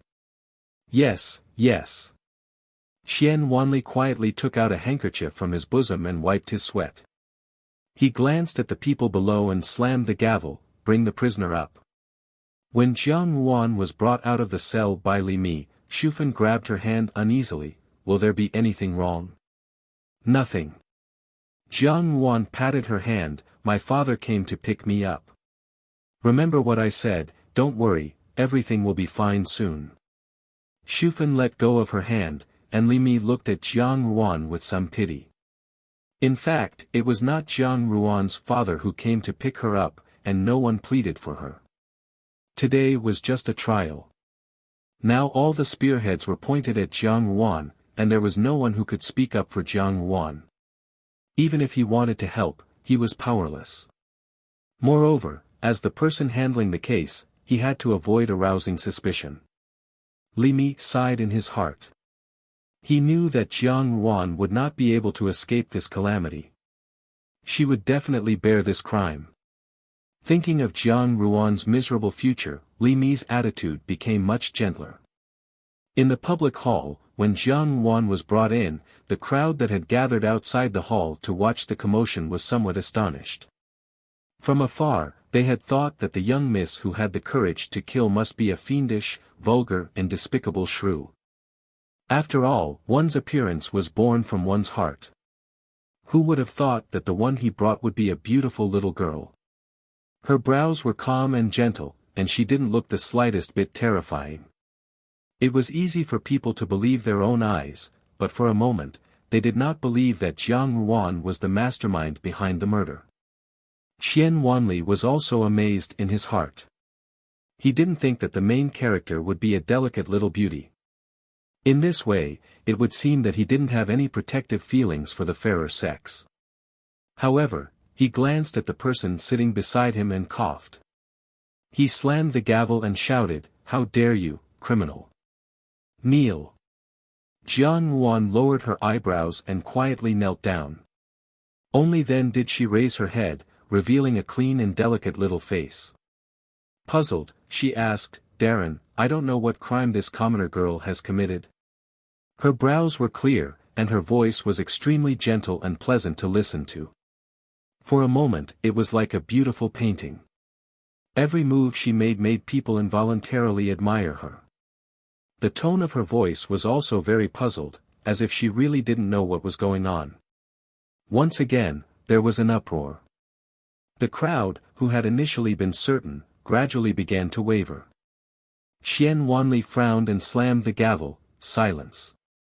The criminal Jiang Wan killed the servant girl Chuning and threw her body into the dry well. Both the witness and the material evidence are present. Let's see how you deny it. As he finished speaking, he shouted towards the outside, "Bring the witness." A trace of dissatisfaction flashed in the eyes of Wang Darren, who was sitting beside him. This method of investigating a case was simply like seizing by force. There was almost no room for anyone to speak. It was unyielding and crude. It was as if the criminal had been hastily charged with a crime and couldn't wait to be convicted. The witness was quickly brought in. Today, Chen Zhao had changed into a set of white clothes and was extremely clean. When he entered the hall, he rushed towards Qian Wanli and bowed. Qian Wanli asked, "Chen Zhao, did you personally witness Jiang Wan killing someone?" Replying Darren's words, "Yes." Chen Zhao replied. He glanced at Jiang Wan, "I personally saw Miss Jiang kill Chuning and drag her into the well." There was another round of discussion among the crowd. With such conclusive evidence, it seemed that Jiang Wan had indeed killed someone. Jiang Wan raised her head to look at Chen Zhao. "I have a few questions. Can Darren allow me to ask him?" Qian Wanli looked at Wang Darren, who was at the side. Wang Darren waved his hand, and Qian Wanli then said, "Ask away." Jiang Wan smiled slightly, "Thank you Darren. I would like to ask Chen Zhao, did you see me kill someone?" "Yes." Chen Zhao replied, "At that time, I was outside the house and saw Miss kill Chuning in the house with my own eyes." "Chen Zhao, let's not talk about how you, an outsider, can enter my courtyard as you please. Since you saw me kill someone, yet you didn't come in to stop me. Instead, you watched as I killed someone and threw the corpse. Isn't this considered helping the wicked commit evil? If I am really convicted, shouldn't you also receive punishment?" Chen Zhao stared blankly and subconsciously said, No, when I saw her, she was already dead." Then, Jiang Wan said indifferently, "You are saying that when you saw Chuning, she was already a dead person. How did she die? Why did she die? Why are you so certain that I killed her? You only saw a corpse, but you didn't see me kill someone, right?" Chen Zhao reacted and immediately shook his head, "No, at that time, there were only you and her. Moreover, your actions were indeed killing someone." Qian Wanli nervously clenched his handkerchief, his expression not very good. He heard Jiang Wan continue, "All right, even if you saw me kill someone, according to what you said, there was no one else by my side at that time. However, I am only 10 years old now, while Chuning is already 18. My height is not even up to Chun Ying's chest, so how did I carry Chun Ying's corpse for such a long distance before throwing her into the dry well? Can you explain it more clearly? You dragged her, Chen Zhao stuttered, beads of perspiration appearing on his forehead. Liar, Jiang Yuan shook her head. Chen Zhao, before you lie, perhaps you should first think about it. The difference between Chun Ying and I is too big, and I don't have that much strength. Chun Ying is taller than me, stronger, and more agile. How could I possibly stab her heart with a knife? What knife? She was strangled to death. Chen Zhao roared. Jiang Yuan looked at him with a smile that wasn't a smile. Oh, is that so? The coroner hasn't conducted the autopsy yet, so how do you know that she was strangled to death? Didn't you say that when you saw her, she was already a dead person? Chen Zhao was drenched in cold sweat, and Qian Wanli's face was as white as a sheet of paper. The testimony that was full of loopholes was already clear to the crowd. Jiang Yuan nonchalantly played with the ends of her hair. Darren, do we still want to continue the trial? Chapter 23. The beauty was like a poisonous flower, fatal with a smile. Chen Zhao's body softened. He felt that Jiang Yuan's gentle words had already dug countless traps. No matter how he answered, it would be wrong. From the beginning, he had lost. Qian Wanli was not much better off than Chen Zhao. Jiang Yuan's actions made it impossible for the case to continue. However, Qian Wanli had accepted money, so he had always done a good job on the surface. Today's thorny situation had already exceeded his expectations. Moreover, there was Wang Darren watching from the side. If he helped Chen Zhao, it would be difficult to convince the masses. He did not know what Wang Darren was thinking by helping Jiang Yuan. He had eaten Chen Zhao's money but was unwilling to spit it out. Moreover, he still planned to make a profit from Jiang Quan. How could he think of a way to satisfy both sides? However, reality did not allow Qian Wanli to think. In a moment, the sound of drums could be heard from outside. Li Mi walked in and cupped his fists towards Qian Wanli. Darren, someone is beating the drum for grievances outside. Beating the drum for grievances, it had been a long time since anyone on Dong Street did such a thing. Everyone was well aware of what kind of place the yamen was. If there was really a grievance, silver was much more useful than beating the drum. If there was no silver, even if they were beaten for a year and a half, no one would pay any attention. Perhaps they would even be arrested and thrown into prison. Qian Wanli was also stunned. Who is crying for grievances? He then looked at Wang Darren and asked, Darren, what do you think? Bring her in. Wang Darren coldly snorted. This snort struck Qian Wanli's heart and he could not help but feel apprehensive.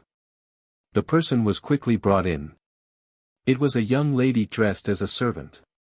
As soon as she entered the court, she knelt down. Who are you? What grievances do you have? Without waiting for Qian Wanli to speak, Wang Darren had already spoken first. Qian Wanli did not dare to stop him. He could only complain in his heart. It seemed that Wang Darren was determined to intervene in this case. Unfortunately, he could not refuse. This imperial censor Wang was the emperor's favorite. Normally, he would submit many memorials. This person was like a smelly and hard rock, unable to withstand thousands of strands. In the end, all the officials who were implicated by him did not end up well. It could be said that Censor Wang was the god of plagues in the hearts of the officials. Now that this god of plagues had spoken, he did not dare to be negligent. Even though silver was good, he had to protect his position first. Qian Wanli made up his mind. He did not care about Chen Zhao's money or Jiang Quan's side. Today, with Imperial Censor Wang in front of him, he wanted to play the role of a righteous and just official.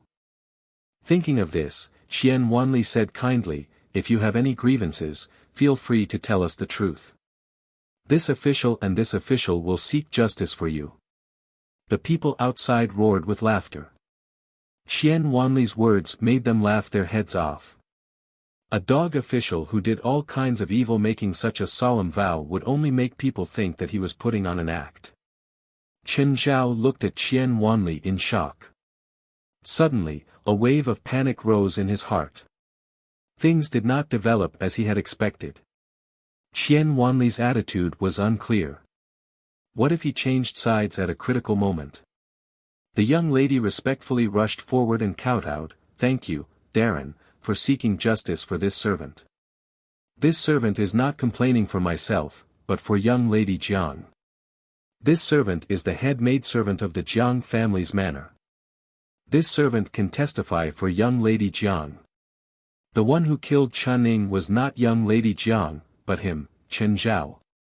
She raised her head and revealed a familiar face. It was Qiu Yan. "Qiu Yan, what nonsense are you talking about?" After Chen Zhao's initial panic, he was in disbelief. No matter what, Qiu Yan should be on his side. There was no reason for her to help Jiang Ruan. Now that she had come out to testify against him, what was her purpose? This servant is not lying. Qiu Yan did not even look at Chen Zhao. This servant and Chunning are both the head servant of the manor. Normally, we live together. That day, this servant went out to buy something. When I returned, I heard a strange noise in the house. For a moment, I did not dare to enter. So, I peeked through a small hole in the window and saw Chen Zhao pressing Chunning to the ground. Chen Zhao covered her mouth and nose. At that time, Chunning was no longer struggling. This servant was scared to death and was afraid of being discovered by him, so I escaped. After that, I did not dare to mention this matter to anyone. Who knew that yesterday, Miss would be imprisoned? Although this servant is a person who is greedy for life and afraid of death, I cannot watch an innocent person take the blame for this demon. After thinking about it for a long time, I came out to testify. Dead wench, what nonsense are you spouting? How many benefits has Jiang Ruan given you for you to slander my son like this? The great and just God is impartial. Naturally, he will know who is lying. Be careful not to be thrown into prison. Little whore, when you come out, see if this old woman will not tear your mouth apart. Among the crowd, a familiar voice shouted loudly. It was Zhang Lan. Initially, when she saw that everything was going smoothly for Chen Zhao, she saw that Jiang Ruan's words were already somewhat anxious. Now that Qiu Yan had come out to stir things up, Zhang Lan was already aware of the danger. She did not care about the situation and started cursing like a shrew. When these kinds of words reached Qian Wanli's ears, he did not feel happy. Looking at Imperial Censor Wang, who was already frowning, Qian Wanli slammed the gavel. Silence. When the crowd quietened down, Qian Wanli then asked Qiu Yan, "Do you have any evidence for what you have said?" Jiang Ruan smiled lightly. In the quiet court, her smile was especially clear. It felt as if a gentle breeze blew into one's heart. Seeing everyone's gaze on her, Jiang Ruan slowly said, "Darren, you don't have to think that Qiu Yan is speaking up for me. Everyone in the manor knows that other than Bai Ji and Lian Qiao, we are not familiar with all the servant girls in the manor." Jiang Ruan's smiling gaze fell on Qiu Yan. "I am also very surprised that Qiu Yan is willing to testify for me." Qiu Yan somewhat avoided Jiang Ruan's gaze. This servant just does not want to go against my conscience." "You are lying." Chen Zhao said angrily, "You are obviously talking nonsense. You are colluding with him to frame me. You are really funny." Jiang Ruan raised her eyebrows and looked at him. "I have been staying in the prison all day and have never had the chance to communicate with Qiu Yan. Could it be that we have colluded before? But how did we know that you, Chen Zhao, would bring officials to the courtyard to arrest people yesterday? Could it be that I am a ghost or a demon?" Chen Zhao looked at the absolutely beautiful and elegant face in front of him. Her eyes were limpid like spring water, but they could make one unconsciously fall into a trap. Her lips were full like flower petals, but they always spat out harsh words. Her eyebrows were moving like a demon, but there was a faint murderous aura. She was not a fairy, but a demoness. She was not a beauty, but a viper. A trace of panic flashed in Chen Zhao's heart. He only felt that the other party had changed from a charming beauty to a terrifying demon, and her entire body was filled with an inauspicious aura. This servant can also testify for Miss Jiang, the murderer was not Miss Jiang. Another voice cut in at the right time. Chapter 24. The sudden voice interrupted everyone's discussion. Imperial Censor Wang waved his hand, "Bring her in." The person who spoke was brought in by the Yamen runners. She was also a young lady dressed as a servant. She knelt down as soon as she entered, but her speech was very sharp, replying to Darren's question, "I know that Miss Jiang was wrongly accused." "What do you mean?" Imperial Censor Wang asked anxiously. The servant girl raised her head, revealing a round face that was still childish. It was Lu Zhu, who had a bit of friendship with Lian Qiao. She scratched her head. "Chen Zhao said that on the night Chuning Jiejie died, I was carrying the washed clothes from the courtyard outside when I passed by Miss Jiang's courtyard. At that time, I heard movement in the well. At first, I was very scared, but later, I thought it was a cat's meow, so I ignored it." Lu Zhu thought for a while, "But at that time, I wanted to talk to Lian Qiao Jijia, but there was no one in the room. Miss Jiang was not in the courtyard, so it was even more impossible for her to have thrown Chuning Jijia into the well." Just as Lu Zhu finished speaking, another voice came from outside, "I can also testify for Miss Jiang. This servant met Chen Zhao outside that day. At that time, Chen Zhao was in a hurry, and it was already late at night. He looked extremely flustered. At first, I did not understand, but now that I think about it, I'm afraid that he had just killed someone and wanted to splash this basin of dirty water on Miss Jiang." This time, the one who spoke was Xiao Yuan. The situation seemed to have reversed, and all kinds of evidence pointed towards Chen Zhao. Chen Zhao did not expect that so many servant girls would come forward to accuse him, and his mind was in a mess. He looked at Jiang Wan in confusion, and could not think of when Jiang Wan had bribed these servant girls. While Chen Zhao was out of his wits, Zhang Lan, who was outside, was so anxious that her eyes were red. She wished she could break through the Yamen runners' blockade and barge in. Her mouth could not stop scolding. At a time of life and death, she could not care less about her status as a servant. Her string of vulgarities were all directed at Jiang Wan. The surrounding people frequently cast sidelong glances at her, but they admired the calm Miss Jiang. Qian Wanli could see that Chen Zhao would not be able to get any benefits from today's incident. He did not know whether Jiang Wan was lucky or had a benefactor helping her, for her to be able to come back from a hopeless situation. He looked at Censor Wang. "My lord, what do you think?" Censor Wang waved his hand and said, "Chuyan, you said you saw Chen Zhao kill with your own eyes, do you have any evidence?" Chen Zhao heaved a sigh of relief. He had done his job very well that day. He was absolutely confident that he would not leave any traces behind. Even if he sent someone to investigate, they would not be able to find anything. Qiu Yan nodded, "Yes." Chen Zhao was taken aback. Censor Wang asked, "What is it?" Replying to Milord's question, at that time, this servant personally saw Chen Zhao choking Chun Ying's neck. Chun Ying must have resisted with all her might because Chun Ying had scratched Chen Zhao's neck. Darren only needs to see if there are any scratches on Chen Zhao's neck, and if there are any bloodstains on Chun Ying's nails, then you will know the truth. Chen Zhao's heart skipped a beat and he subconsciously grabbed his neck. Censor Wang waved his hand without hesitation and ordered a few bailiffs, "Go forward and inspect." Chen Zhao wanted to struggle, but his body was not as sturdy as the bailiffs in the yamen. He was subdued in a few moves. Li Mi went forward to inspect and reported to Censor Wang, replying to Milord, "There are scratches." Censor Wang nodded, "Someone, go and see if there are any bloodstains on Chun Ying's nails." Chen Zhao knew that he had lost the upper hand. His body went limp and fell to the ground. Very quickly, the people who went to inspect returned and confirmed that there were bloodstains on Chun Ying's nails. Censor Wang shouted, "How dare you, Chen Zhao? You killed someone to silence them and destroyed the corpse to erase the evidence.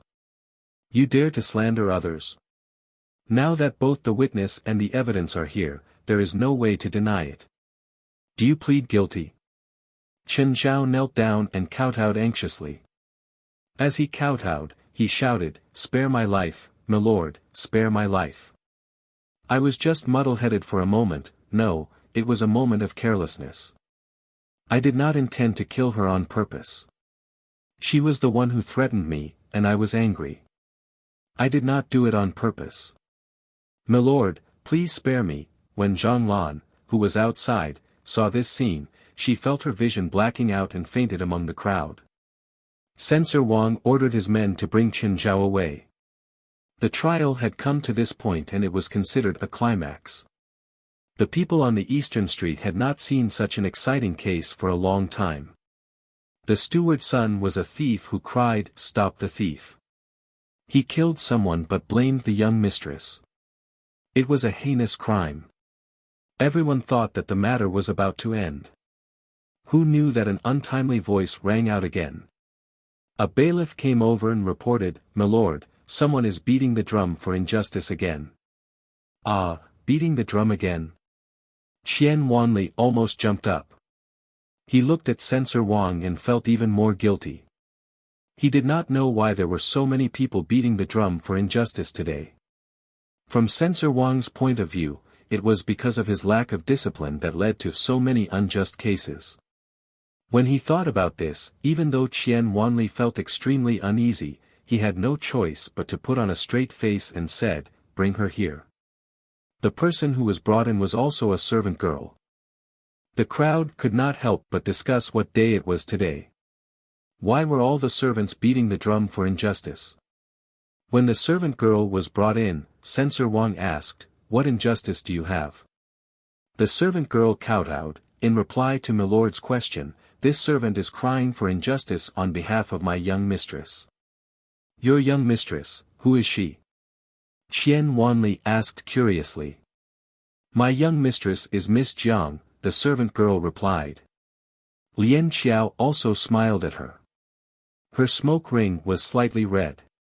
She turned her head and kowtowed to Censor Wang again. "This servant may be so bold as to ask my lord, as a servant girl, how should I be punished for mistreating my mistress and even deliberately plotting to murder her mistress?" Censor Wang stiffened his neck. A country has its laws and a family has its own rules. Although the matters of servants are governed by the family's laws, the family rules follow the country's laws. Plotting to murder a person is already a great crime and should be severely punished. "Good." Lian Qiao nodded. "In that case, my lord, I will cry for injustice on behalf of my young mistress and Su Zhonglan and her mother. My young mistress has been living in the rural residence for 5 years and has suffered all kinds of cruel mistreatment. Zhonglan and his family have bullied my young mistress for her kindness, forcibly occupying her property and abusing her at every turn. In the last 9 days, she has gone up the mountain to chop firewood, and in the cold winter, she has gone down the river to wash her clothes. My young mistress has been living in the rural residence for 5 years and has never had a full meal. She has never enjoyed a good day. Sewing clothes, embroidering to earn money, living with rats and being eaten by ants. When she is sick, there is no medicine to cure her. She has withered like weeds." Lian Qiao spoke tirelessly, causing the people around her to shed tears. There was no lack of soft-hearted women in the crowd who had long cursed the viciousness of Zhang Lan's family and felt sorry for this young mistress. Even Qian Wanli could not help but sigh. Even the children of ordinary families lived better lives than Jiang Wan. Lian Qiao had yet to finish her words when she raised her head. "If this can be ignored, this servant can only blame heaven and earth for being unfair and have nothing else to say. However, murder must be paid with one's life. Even if it was an attempted murder, one must still pay the price." Chen Zhao pushed my young mistress into the water and attempted to murder her. Who knew that my young mistress was lucky and managed to escape from the hands of the king of hell alive? First Master, please uphold justice for my young mistress and punish those evil people. Chapter 25. As soon as these words came out, everyone in the hall sucked in a breath of cold air. What do you mean? Imperial Censor Wang asked. Lian Xiao then recounted how Jiang Yuan had been verbally harassed by Chen Zhao and how she had been forced to fall into the pond. When she talked about how Jiang Yuan was bedridden but could not even bear to buy medicine and firewood, Lian Xiao's voice was already choking. Everyone, please be a judge. Even if it's an ordinary family's daughter, I'm afraid that only a minority would suffer this kind of pain. For a servant to have the guts to take someone's life, it's really too savage. What she said was true. Harming others was common, but it was the first time that a servant had abused her master to such an extent. Zhang Lan had already fainted in the crowd. Many people had started to spit on her. The few maidservants beside Zhang Lan did not dare to help, afraid that they would incur the wrath of the crowd. Qian Wanli no longer made a sound. The matter was getting more and more serious, and the water involved was not something he could wade in. Thus, he left the matter to Imperial Censor Wang to handle. He only needed to stand at the side and watch the show. Imperial Censor Wang asked, Jiang Yuan, is what your maidservant said true? Not a single word off. Jiang Yuan said indifferently, it's just that my thoughts are somewhat different from Lian Xiao's. What is it? Imperial Censor Wang looked up at her. No matter what, Lan Momo is only a steward of the village. Who gave her the power to mistreat me? Even if she mistreated me, there are hundreds of people in the village. Why is it that when my life is difficult, no one came to help me? It's as if they all agreed that they did not treat me as their master. I think that Lan Momo is the daughter of a commoner. Her whole family works in the village. She would not have the guts to mistreat me. Unless there's someone else behind the scenes. Imperial Censor Wang's eyes flashed. Who? Jiang Yuan shook her head. This is the Yaman's responsibility. I don't know either. The crowd at the door discussed again. They also felt that Jiang Yuan's words were very reasonable. However, who could harden their heart to mistreat such an educated and reasonable young lady? Imperial Censor Wang nodded. I will investigate the facts that you have said. However, there is one thing that I do not understand. You are the young mistress of the manor. How could you be bullied by the servants of the manor? Why did your family not care? If there are any other hidden reasons or grievances, this official will also seek justice for you. This meant that he was going to stand up for Jiang Yuan to the end. One after another, the crowd began to guess the identity of this shabbily dressed Darren. It must be known that for him to have such a big tone to stand up for someone, his ability must not be low.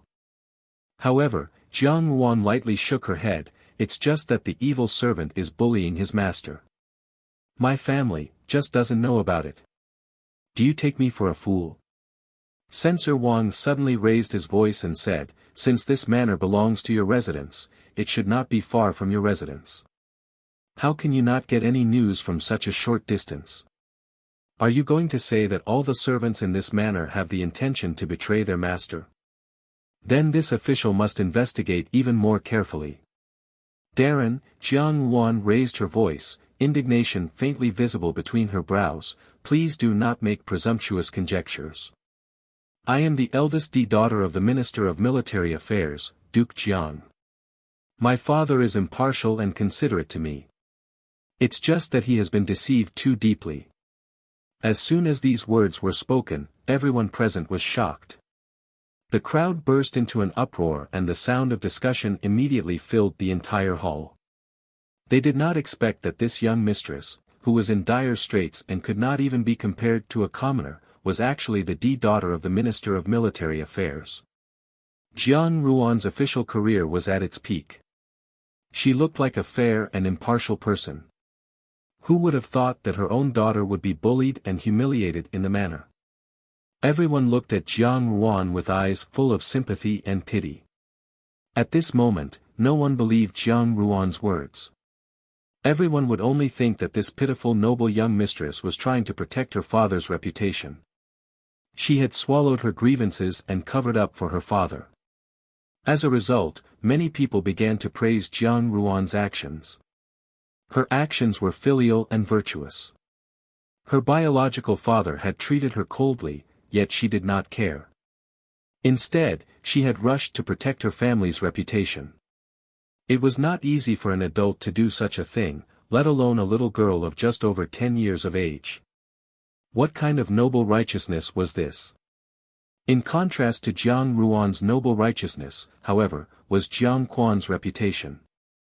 The Minister of Military Affairs had an extremely good reputation.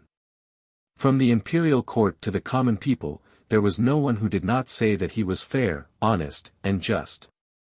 But now, it seemed that he had treated his eldest daughter so coldly, allowed his servants to bully his master to such an extent, and caused his inner court to be in such a mess. Presumably, he was not that clean in the officialdom. However, Jiang Ruan seemed to find it difficult to bear the sympathetic gazes of the people around her. She slightly lowered her head, revealing the back of her spotlessly white neck. She was like a swan whose wings had been broken. Her posture was weak, yet she was desperately trying to protect her pride. Her jet-black hair covered one side of her face, revealing only the delicate corner of her chin. Her pale lips, which were tightly clenched, revealed a bit of blood, which added a kind of coldness and beauty. No one could see the trace of ridicule in her eyes, which were concealed by her long eyelashes. One should not wash one's dirty linen in public. Naturally, she would not take the initiative to do so. However, there were many ways to make a matter known, and people's conjectures were one of them. Jiang Quan should have long ago torn away his reputation as a hypocrite. In her previous life, he had sent her to prison and gained a good reputation for punishing his own family in the name of righteousness.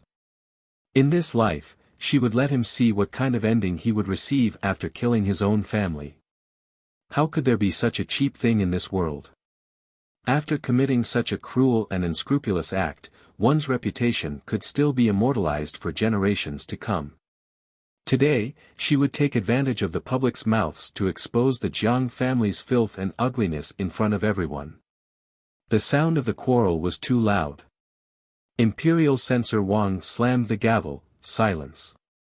After it had quietened down, he looked at Jiang Ruan and asked, "In the few years that you have been in the rural residence, has Minister Jiang never come to fetch you?" "Father is busy with official business." Jiang Ruan raised her head, then quickly turned it away. "As a child, I should share my parents' burdens. I am not willing to give him any trouble." As soon as these words were spoken, the surrounding people began to discuss again. The more tolerant Jiang Ruan appeared to be towards Jiang Quan, the more people loathed Jiang Quan. What trouble was there for his biological daughter to live in the Fu? Imperial Censor Wang frowned. "I heard that you stayed in the rural residence for 5 years. This official wants to ask you, 5 years ago, why did you come to the rural residence?" Her biological mother passed away from illness, so Jiang Ruan wanted to observe mourning for her. Her voice was pleasant to listen to, causing the surrounding people to sigh. It was no wonder that this little girl was placed in the rural residence. Since her biological mother was not around, her stepmother must have been a vicious one to torture her in such a manner. That Minister Jiang was really a man with a human's face but a beast's heart, to actually favor his concubine to the detriment of his wife. Minister Jiang slammed the gavel. "According to the laws of the Jin dynasty, observing mourning for 3 years is up. Now that you have long passed the mourning period, there is no need for you to stay. This official will make the decision for you. Immediately return to the Fu." Jiang Ruan was stunned and asked somewhat cautiously, "Really?" Her upturned eyes were brimming with joy. For a moment, she was like a butterfly fluttering its wings, so beautiful that people could not take their eyes off her. She was truly happy, because after taking such a big detour, she had finally achieved her ultimate goal, return to the Fu. You're tuning into the Han Li's Wuxia Adventures YouTube channel. We're so grateful for your support, and don't forget to subscribe to join us on this incredible journey through captivating stories. Your generosity through donations truly makes a world of difference, as it's the primary source of revenue that allows me to expand and enhance this channel for you. Thank you from the bottom of my heart for being a part of this adventure.